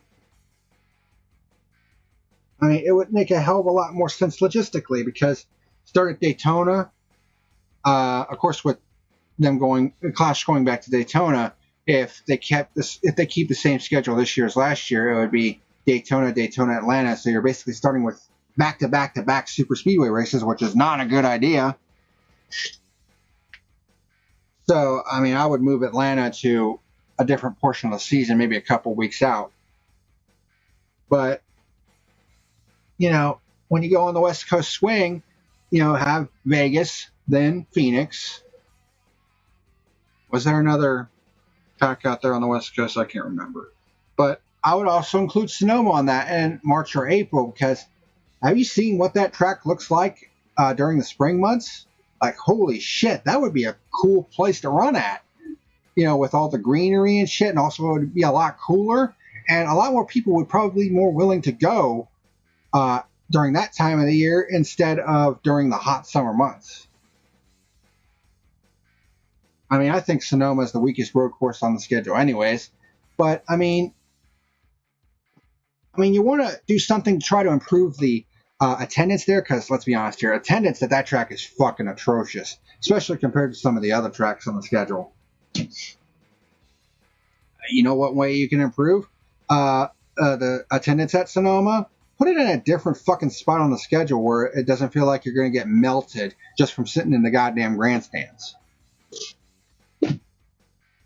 You would think that would make sense, right? So, yeah, that's something that they need to do. And also on that note, for the lower tier series, and this is also kind of part of the schedule shakeup bullet point that I have here. West Coast swing should be a West Coast swing. Yeah, I did talk about all that. But O'Reilly series, they should move some of their dates to nearby venues for the Cup Series. Like, say, at Las Vegas it doesn't need to be for both dates, because I know O'Reilly goes to Las Vegas for 2 dates. But one of those dates, they could go to either, and I would say this for the truck race, or the truck series as well. Las Vegas Motor Speedway actually has 3 tracks at their facility. They have the dirt track, they have the bull ring, which is an asphalt half-mile oval, and of course they have the big track, all on one big property. Why not do what Slapshoe suggested? He had a schedule video, a hypothetical schedule video, I should say, where for the O'Reilly series and the truck series, the lower 2 series would go to the bull ring and the short track, while the Cup race raced on the big circuit. I'm not saying do that for both dates. Do that for one of those, and I think it would shake things up a little bit. And the truck series is now racing at IRP, and as part of the Indianapolis weekend. I honestly think that the O'Reilly series needs to go back to IRP and ditch the big track entirely, because nobody shows up for that race. So And I honestly think the racing would be better there anyway. I mean, the truck race was pretty fucking terrible, but that's kind of due to rigs, just being dominant at IRP the last 2 years. I mean, they literally brought the same setup this year that they'd had last year, and he was even more dominant than it was last year. So that's how I think about that. Trucks in particular, I think, need to dump a lot of the larger tracks, and let's turn it back into a mainly short track series. I honestly think it would be a lot better off, because putting the trucks on some of these bigger tracks, it's just, the optics of it isn't good, and a lot of the races just aren't good. I mean, it used to be a mainly short track series. I'm not saying dump all the mile and a halves entirely, but I would dump a lot of them and go to like different short tracks. Make it feel like a unique series. Go to places that I think would be suitable to run the trucks at, like a South Boston Speedway. Or in Pensacola they have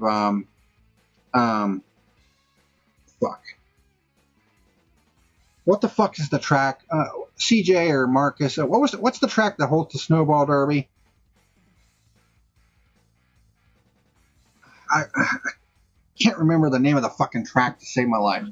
I'm drawing a blank right now. But it holds the snowball derby. A couple other tracks that the truck series could go to, I just thought of. Both of them in Indiana. Winchester and Salem. They're both half-mile ovals. They're high-banked ovals. They kind of need some upgrades, like safer barriers and shit, but I don't see why they couldn't do that.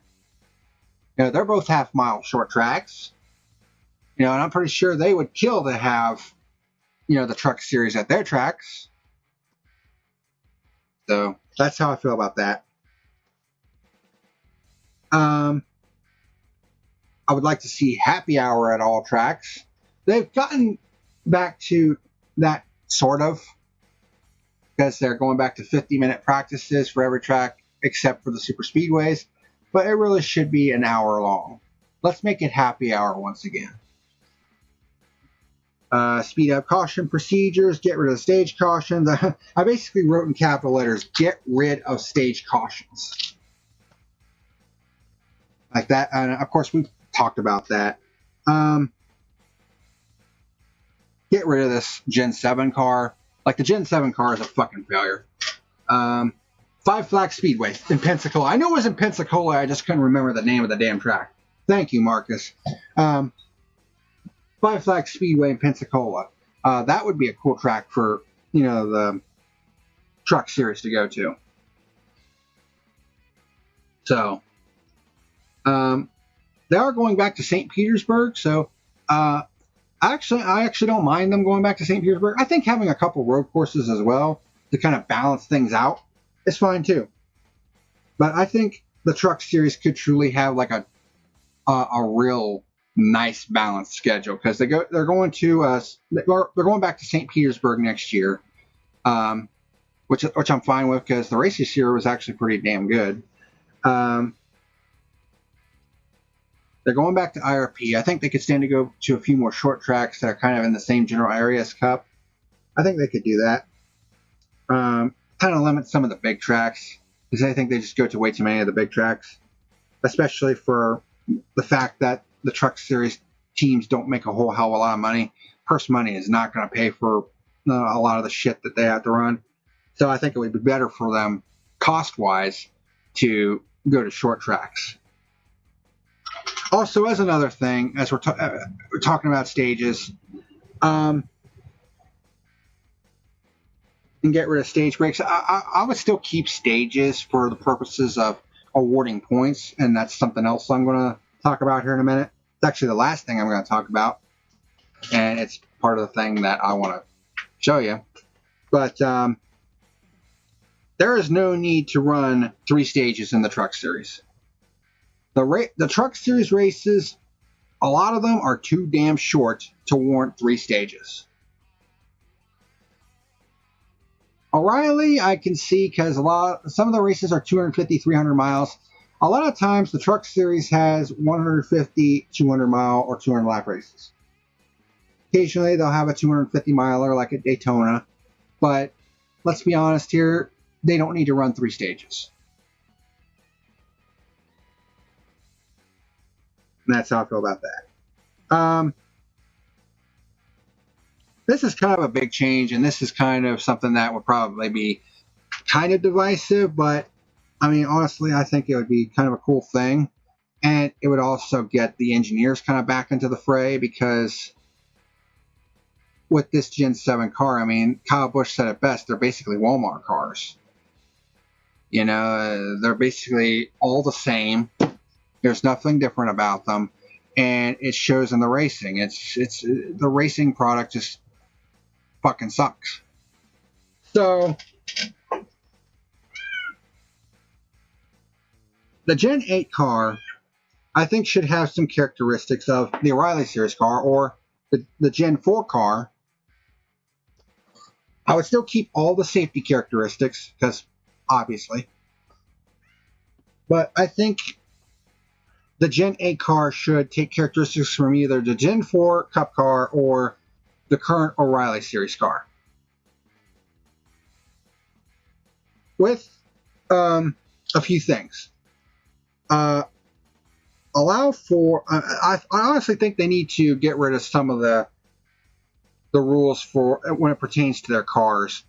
I would have them still keep, like, you have to stay within this parameter for your cars, but other than that, go nuts. Give them a cost cap for allocating money for R&D and shit like that, so that way, you know, they don't spin themselves into oblivion, because you know they're going to do it.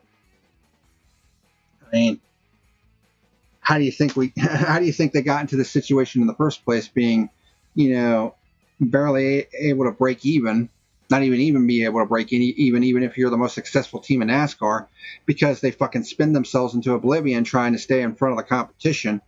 Well, you know how you can, you know, limit that and still allow for some creativity? Have a fucking cost cap. Say you can only spend this much, but allow them to make whatever upgrades, to have like a basic chassis at the start of the season.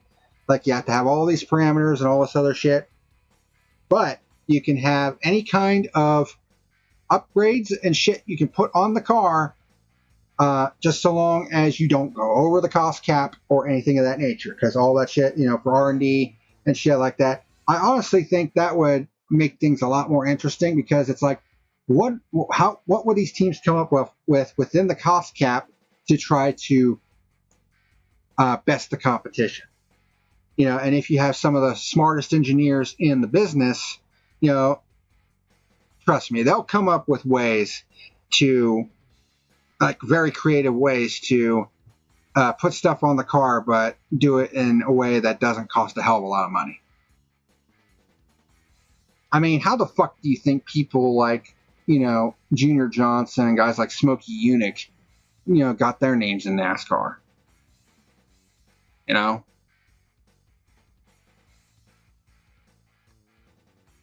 So, I mean, and it would certainly make things a lot more unique in that fact, because now you got all these different cars, and it's like, okay, who's going to be the best, you know?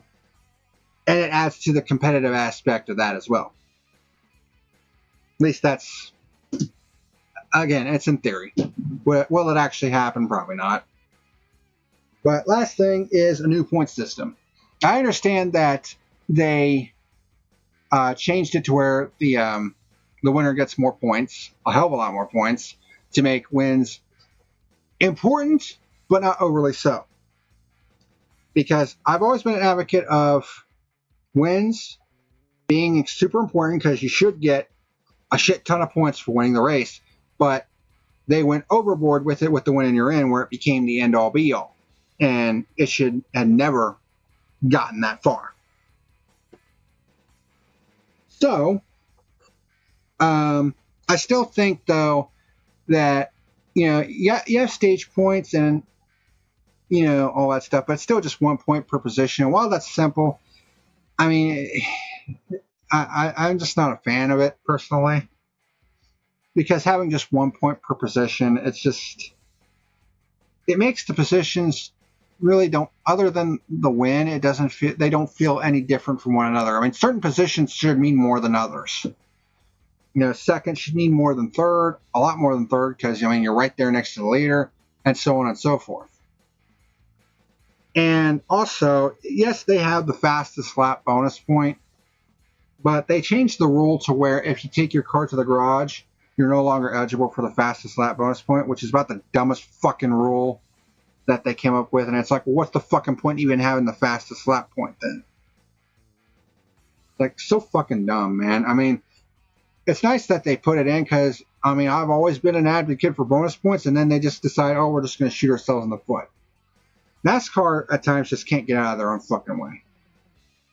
So here's what I propose. I propose a new point system, and I've had this system in mind for actually quite a while, and it's going to bring back bonus points in a big fucking way, especially leading laps, because I think if you lead a shit ton of laps, you should get more bonus points, for really dominating a race.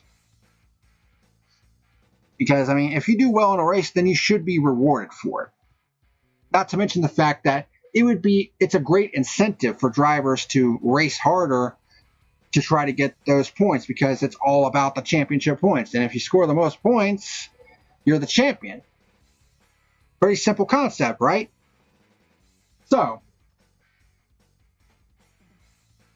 this is what my point system would look like.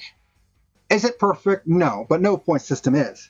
But it's I have it on a scale from 40th to first. 40th scores 10 points, and then it goes up 1 point per position until you get to 30th, and then it goes to 2 points per position till you get to 20th, and then it goes to 3 points per position till you get to 10th, and then it goes up 4 points per position to 5th, and then 4th gets 5 more points than 5th. 3rd gets 10 more points than 4th. The difference between 2nd and 3rd is 15 points. And then the difference between 1st and 2nd is 30 points. So as you get further and further towards the front of the field, you earn more and more points, which is the way it should be. They should bring in more manufacturers like Cadillac, Ferrari, and Honda, to name a couple. I've said that for years. I don't know about the overseas manufacturers. It would be nice because it's like, look at how successful IMSA is right now. They have God, how many different fucking manufacturers that they have? I think last time I checked, it was 18, and they're the fastest growing, auto sport in America right now. Even though it's had its share of problems too, but be that as it may. 5 points for leading laps like they did back then. Yeah, keep the stage points, but I want it to be put into tiers, and I'll get to that in a minute. Bonus points. Pole on qualifying day, obviously this won't be a thing if qualifying is rained out, but if you actually win the pole on qualifying day with an actual qualifying time, it should be 3 bonus points. You lead a lap, it's 2 bonus points. You lead the most laps is 5 bonus points, because obviously.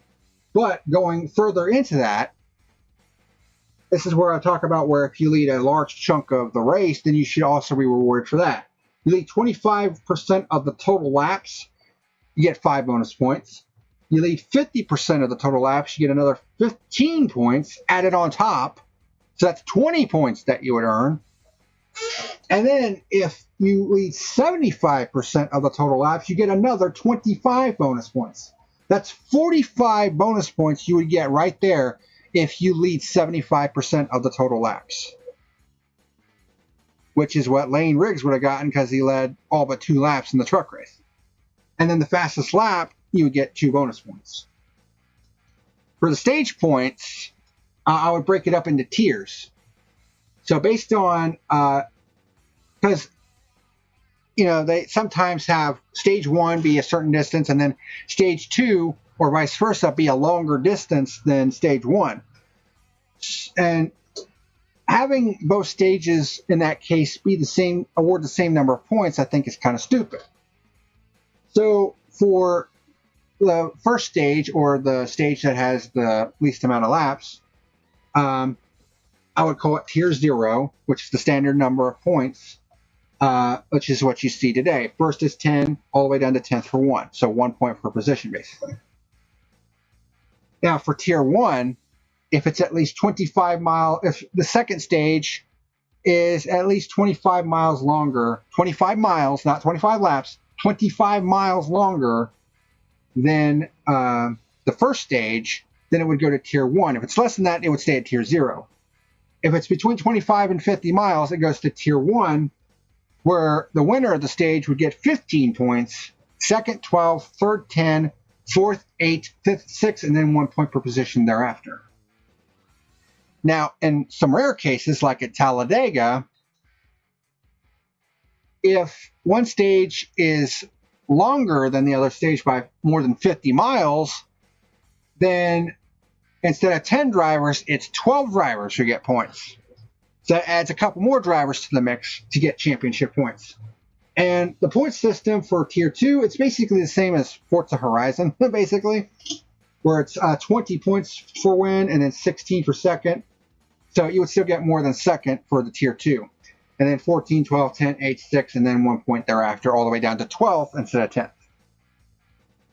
So that would be my point system for the season.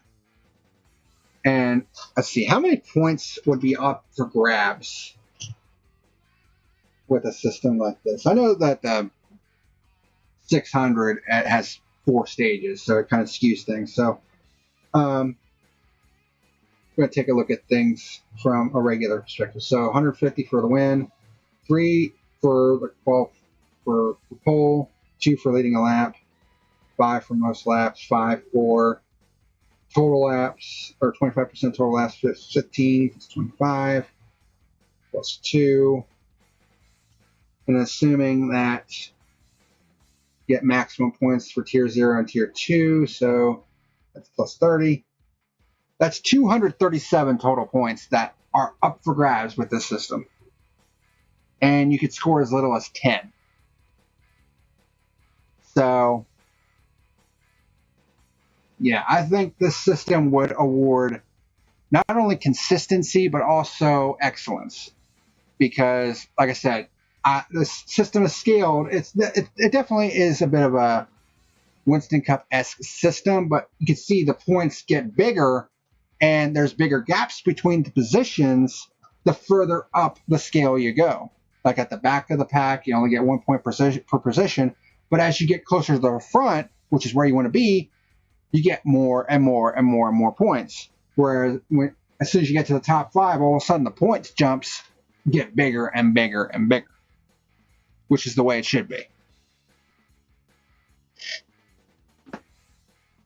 But yeah, that is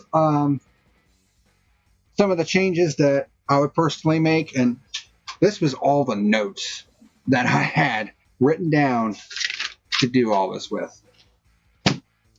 And we have gone more than 2 hours, and we haven't even gotten to the actual fucking review yet, which we are now going to do.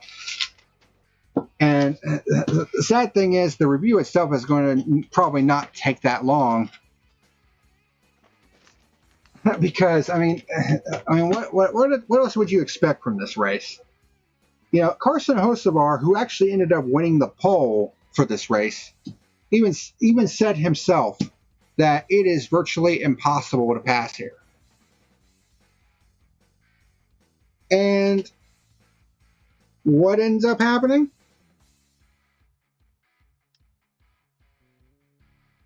No passing. I mean, when you look at the statistics and you look at the green flag passes, there's 2,361 green flag passes. Let's be honest here. The restarts and the green flag pit stops probably had a lot to do with that. But once these guys got into long green flag runs, there was virtually no passing whatsoever. I mean, you had 15 overall lead changes, but pretty much all of them were on restarts or pit strategy. Green flag pit stops. There were 0 pure lead changes in this race. None. 4 cautions, no overtimes, which is good, I guess. But just to give you an idea, though, of how long we have been dealing with this shit where you just can't pass at Indianapolis with a car that is so dependent on clean air. This is a clip, and this is something that actually kind of got spoiled right at the beginning when I had my technical issues. But this is from Windval 8820's channel. Michael Cozy Jr., who's currently an iRacing Coca-Cola Series driver. And he does vlogs. He goes to a lot of these cup races. He goes to the Indianapolis 500. And he does race vlogs. And this is one of those vlogs, and it was for the Brickyard 400. And he pretty much had this to say, and it should sound familiar because it's the exact same complaints that we've had for basically the last 4 years since the Oval came back. Well, brief thoughts, man. We both had fun, I think. Yeah, it was fun. In terms of the racing, one of the worst Brickyards I've been to. Yeah, racing was garbage. The actual racing was garbage. Seat-wise, doesn't get better than that. Yeah, for sure. I mean, had a lot of action and a lot of excitement from our vantage point. I'm sure you probably have already seen it by now, but yeah, it's exactly what I thought it was going to be, and it was garbage. The racing was garbage. The only time you can pass is on the restarts, and that's why the restarts are always crazy, and that's why people push it like that, and accidents happen, which I guess is cool in the end, but it's like you can't pass. You can't pass. The dirty air is so bad, and you can't have something so reliant on clean air at a one-groove track. Harvick was getting about, what, a second a lap in clean air on the last stint there. That was unreal. Yeah. Harvick was just fast, but like, what the hell's going on here? Anybody, like, even if Bubba probably got to the lead, he probably could have held everybody off with just the dirty air. Maybe not Bubba, but like, still. So yeah, it's just I don't know. I was not a big fan. I was not a fan of when they announced it. Now that I've seen 3/4 of the season, not a fan of it. I think it's horse shit. I really dislike that they took away the horsepower, and yeah, just the dirty air. It bugs the shit out of me watching cars just get so hung up in dirty air. It's really frustrating. So.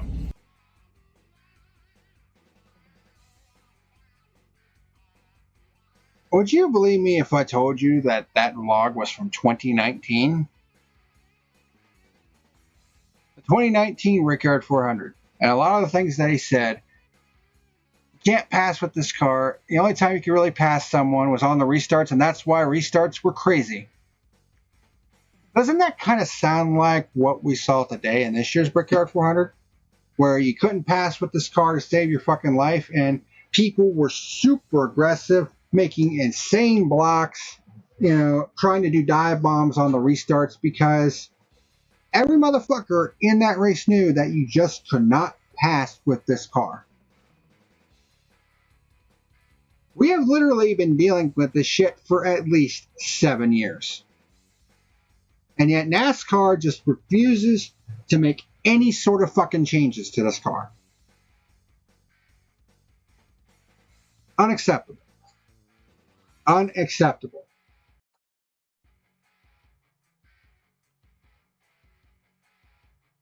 But, yeah, Carson Osabar won the pole. He was fast early on. I mean, he went from fucking the start of the race to 2 seconds out in front in the first 2 laps, and I'm just like, holy shit. And of course, it fell off in the later stages of the race, but, of course, there was a funny little bit at the midway point of the race where Heim was leading, and Hosbar made a pit stop, and he was trying to get back by Heim, but of course, with the way this car was, you know, you just couldn't do it. And then Heim finally came to pit road, and Hosbar swerved down at him and gave him the finger. Of course, those two have a long history together. They do not fucking like each other. Of course, it all stems back from what I've dubbed the worst truck race of all time. Of course, that fucking disaster of a truck race at Phoenix in 2022. Like, that was a disaster. But yeah, Kyle Larson, he actually had a good car in this race. He was actually going to cycle out with the lead at the end of stage 1, but then the left rear tire blew out. Yeah, the last couple weeks have not been kind to that 5 car. They've actually dropped back to about 8th in points. They're still in the chase, but a lot of people are saying you want to be in the top 5 to really have a shot at it. So then they had a 1-lap restart, then a 1-lap shootout at the end of stage 1. And, that's where we had the 1 lap, in 28 minutes deal. And it's like, we really need to tighten up the cautions. And like we've been saying, for fucking ever, get rid of the stage brakes. It's pretty much some of the same shit in stage 2. Elliott and Stenhouse got together and fucked Elliott's day up because his right rear smashed into the wall, and it not only gave him a flat right rear tire, but it broke the toe link. 2023 was actually that horrible race at Phoenix. Was it 2023? Oh, either way, it was a bad race. I called it the worst truck race ever. It had all the trucks that is like fucking clown. I had a thumbnail where the trucks were all painted up as clowns and shit, because that's pretty much what it was. It was a fucking clown show. But Daniel Dye has a flat left rear tire himself. Crashes in turn 3. He was driving the 78 car in this race. Chastain and Todd Gilliland had not pitted yet, so Chastain actually won stage 2, which gives him some stage points.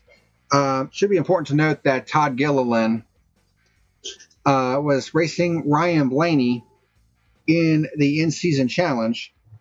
Gilliland was the 23rd ranked driver when that began, with Ryan Blaney as the 3rd seated driver. So Gilliland made it all the way to the end, and honestly, for a lot of the race, Blaney just was hand over fist better than the 34 car. And I was looking like, yeah, it's not looking good for the 34 to win the $1 million. That would change. But, the beginning of stage 3 was really crazy. Like I said, a bunch of fucking crazy blocking going on. And it's just like, somebody's going to get fucking dumped here with all this blocking. But then they had a caution for debris, which was an actual piece of debris, unlike the fucking phantom debris that we used to see back in the day. So basically everyone had to come in for service. There was a scary moment with Bubba Wallace nearly clearing out his own pit crew. That was pretty scary. But Heim won the race off pit road, but then you had the crazy lap 118 restart when everybody was going 3 and 4 wide. Hamlin actually managed to get the lead. Then there was a 3 wide incident between John Hunter Nemechek, Ryan Blaney, and someone else that sent Ryan Blaney into the wall. And there was like 9 other cars involved. And that basically gave Gilliland the shot to win the in-season challenge, because he actually managed to dodge that wreck. It was actually right in front of him, and he managed to get by. And Blaney got some right front damage. It actually wasn't as bad as it could have been, because when he was going into the wall, it's like, oh shit. But he actually got really lucky there. So then we had the final restart on lap 127.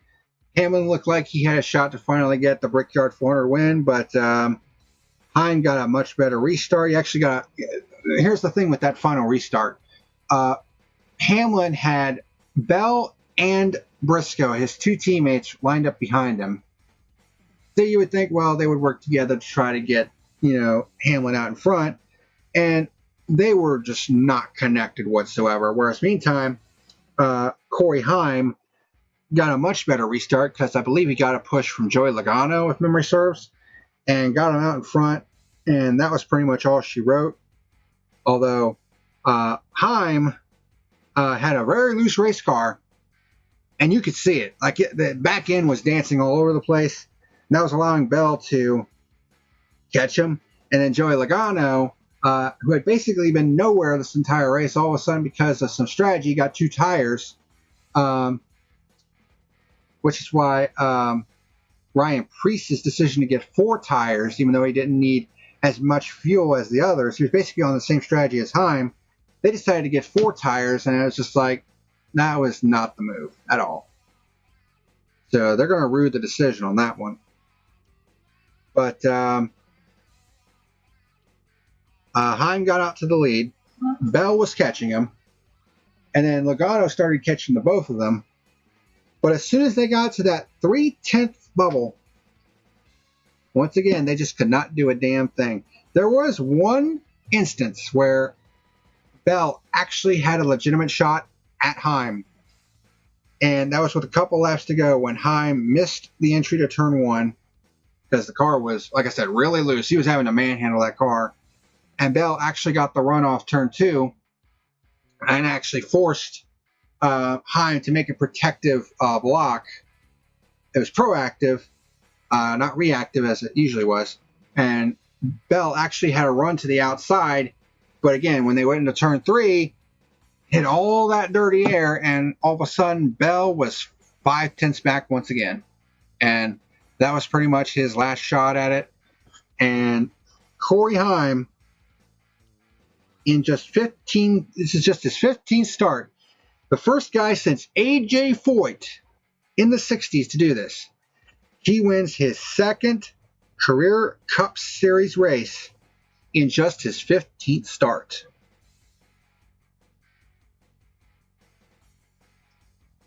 How many times have I been saying that this guy should be a full-time driver in the Cup Series this year?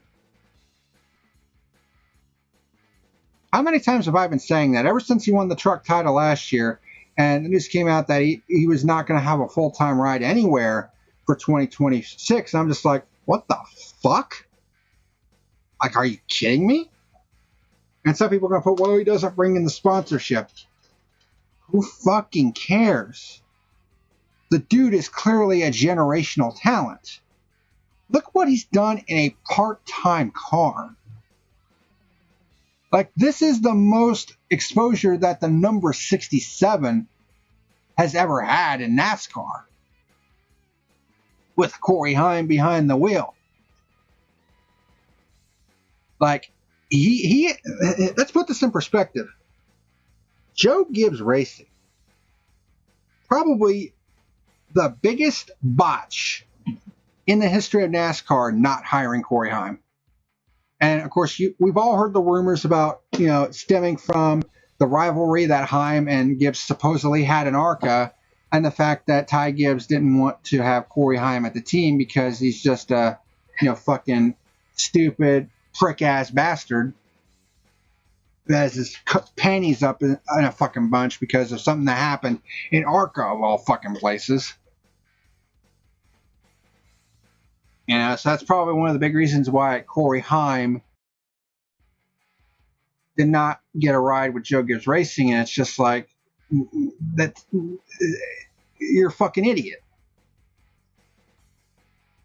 And Denny Hamlin, even though, because Heim on that restart, actually, Hamlin actually had a run to get back underneath of him, but Heim blocked him pretty hard in the short shoot between turns 1 and 2, which, let's be honest here, you kind of had to do with the way this car was. So, but I tell you what, Denny Hamlin's going to feel like a fucking genius because just 15 fucking starts and he already has 2 wins. He is going to be a fucking handful next year.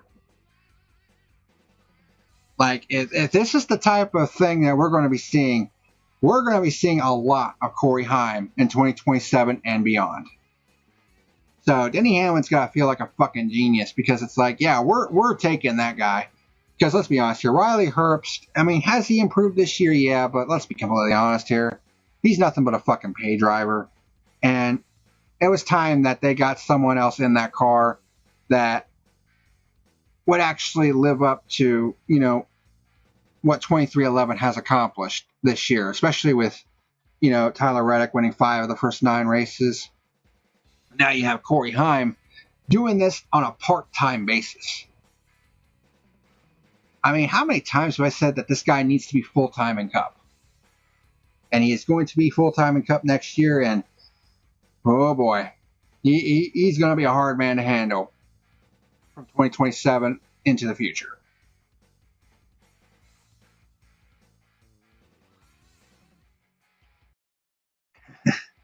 I mean, Denny Hamlin has been trying so fucking hard to win this race. He never has, and Corey Heim does it in his first ever attempt. The fucking irony there. And Todd Gilliland beats Ryan Blaney to the line. He finished 24th. Blaney finished 26th. But Todd Gilliland wins the in-season challenge and the $1 million that goes with it. And he gets a nice little trophy as well. I guarantee you, Front Row Motorsports is loving that fucking $1 million bonus. I'll tell you that much. Especially after everything that's happened with, their part in the lawsuit. This year has been the revenge of 2311 and Front Row Motorsports. Because they basically won that lawsuit, and they are taking full advantage of it this year. So, and the other fun thing is Todd Gilliland recently signed a contract extension with Front Row Motorsports to be in that 34 car for a couple more years.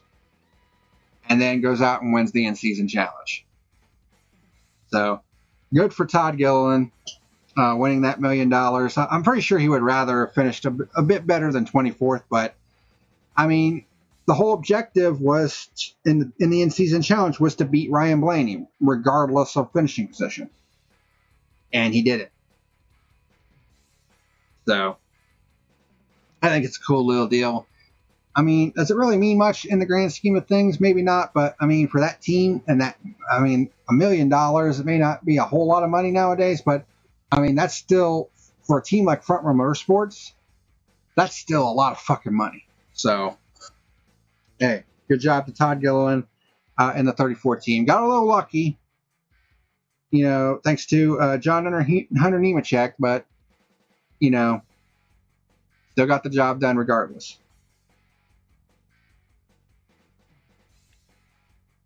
Really not a whole lot of positives coming out of this race. I mean, yeah, you had Todd Gilliland winning the in-season challenge. You had Corey Heim basically proving that he is a Cup-level driver. And, of course, you have the fun little spat between himself and Carson Hocevar.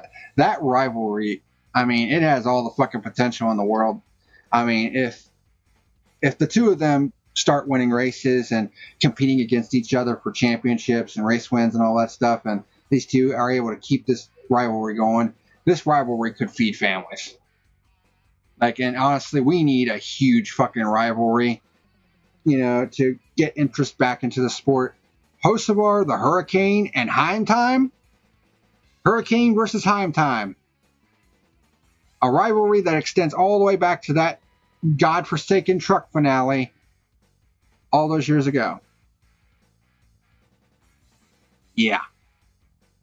This rivalry has a lot of potential. So I like how afterwards Heim said, I guess I'm going to have to give him the L afterwards since he gave me the one. So that was funny. But I mean, other than that, you don't forget a race that bad. The 2024 Brickyard 400 was a 0 for me, too.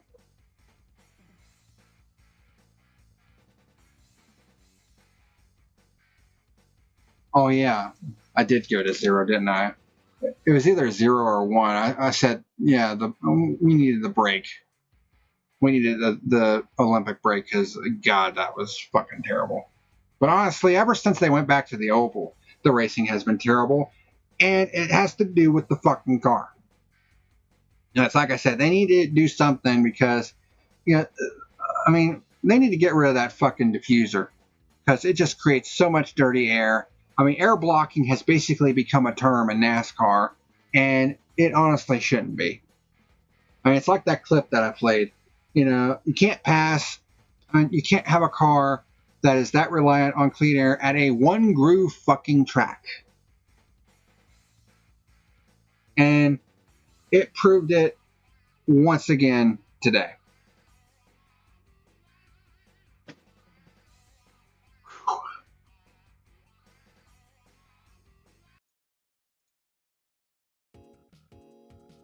So, race results for the Brickyard 400.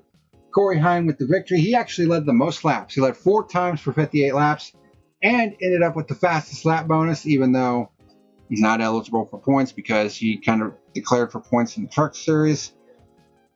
So, like it matters though.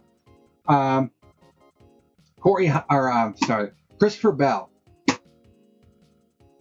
This is the 6th time that he has finished runner-up this season.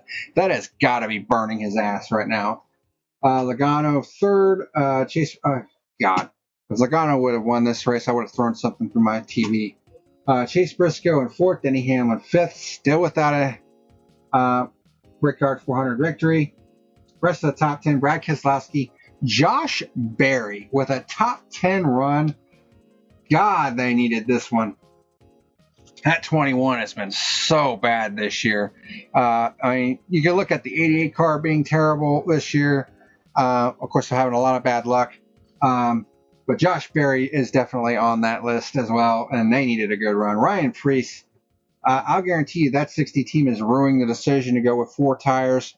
2 was definitely the way to go, and you know they had a chance to at least probably make a top 5 finish, but only end up with an 8th place finish. Carson Hocevar 9th, and then Tyler Reddick rounds out the top 10.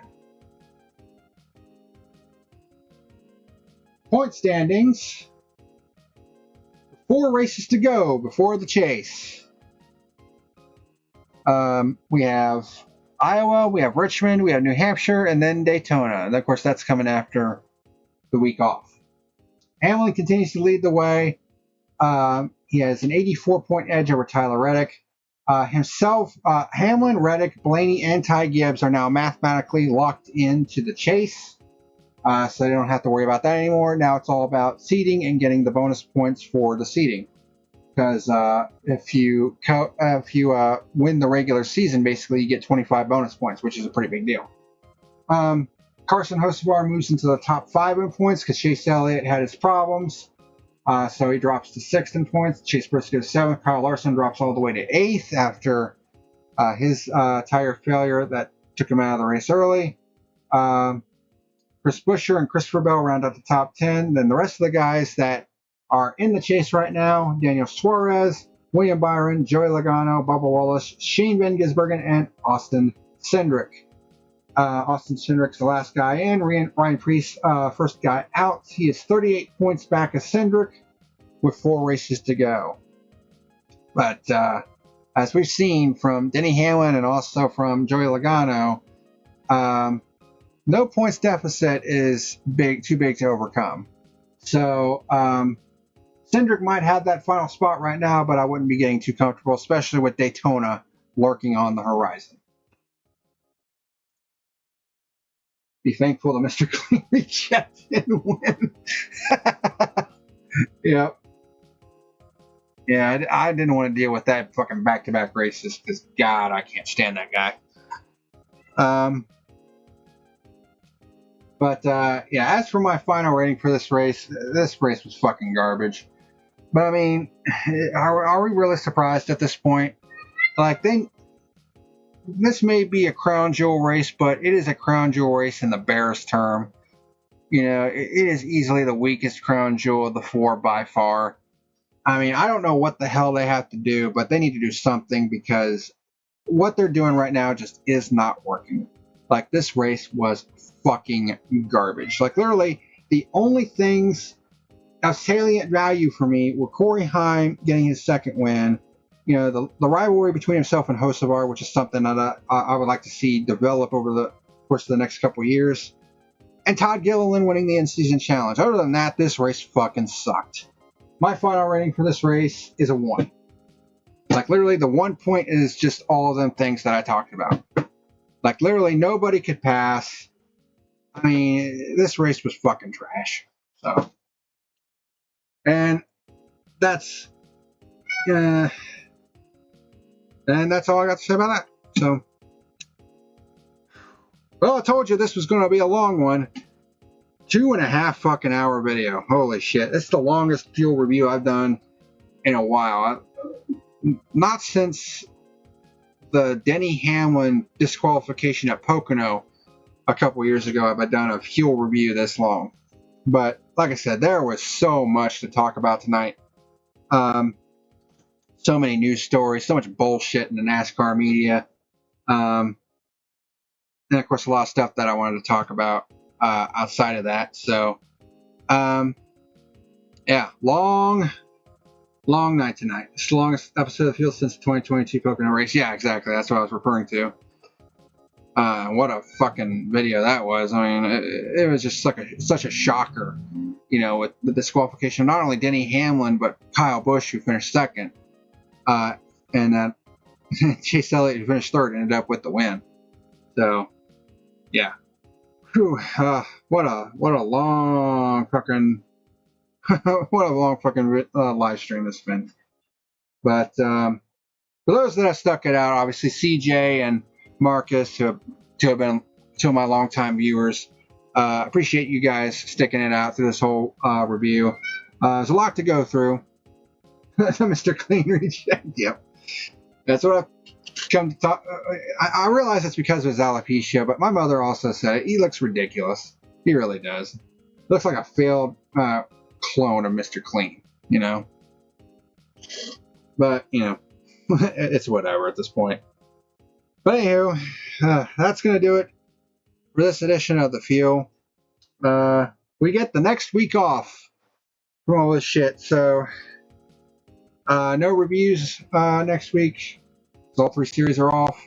And then I think they're all at Iowa next week, or no, in 2 weeks. So I'll have to double check that. Actually, I think the truck series is off until the 14th. And then the O'Reilly series actually gets 3 weeks off before their Daytona race. So schedules are all fucked up, which is why they need to kind of retool them a little bit. Like I said, schedule logistics. Yeah, they're important. But anyway, that's going to do it for this review of the Brickyard 400 and this episode of The Fuel. Hopefully we don't have many more benders like this, because holy shit. But I'm going to go over to my parents, get my wallet, and get my food, because I got some food prepared. So, but thank you very much for watching this review of the Brickyard 400. And until next time, this is the Packer Man signing out. Thanks for watching, and have a good evening.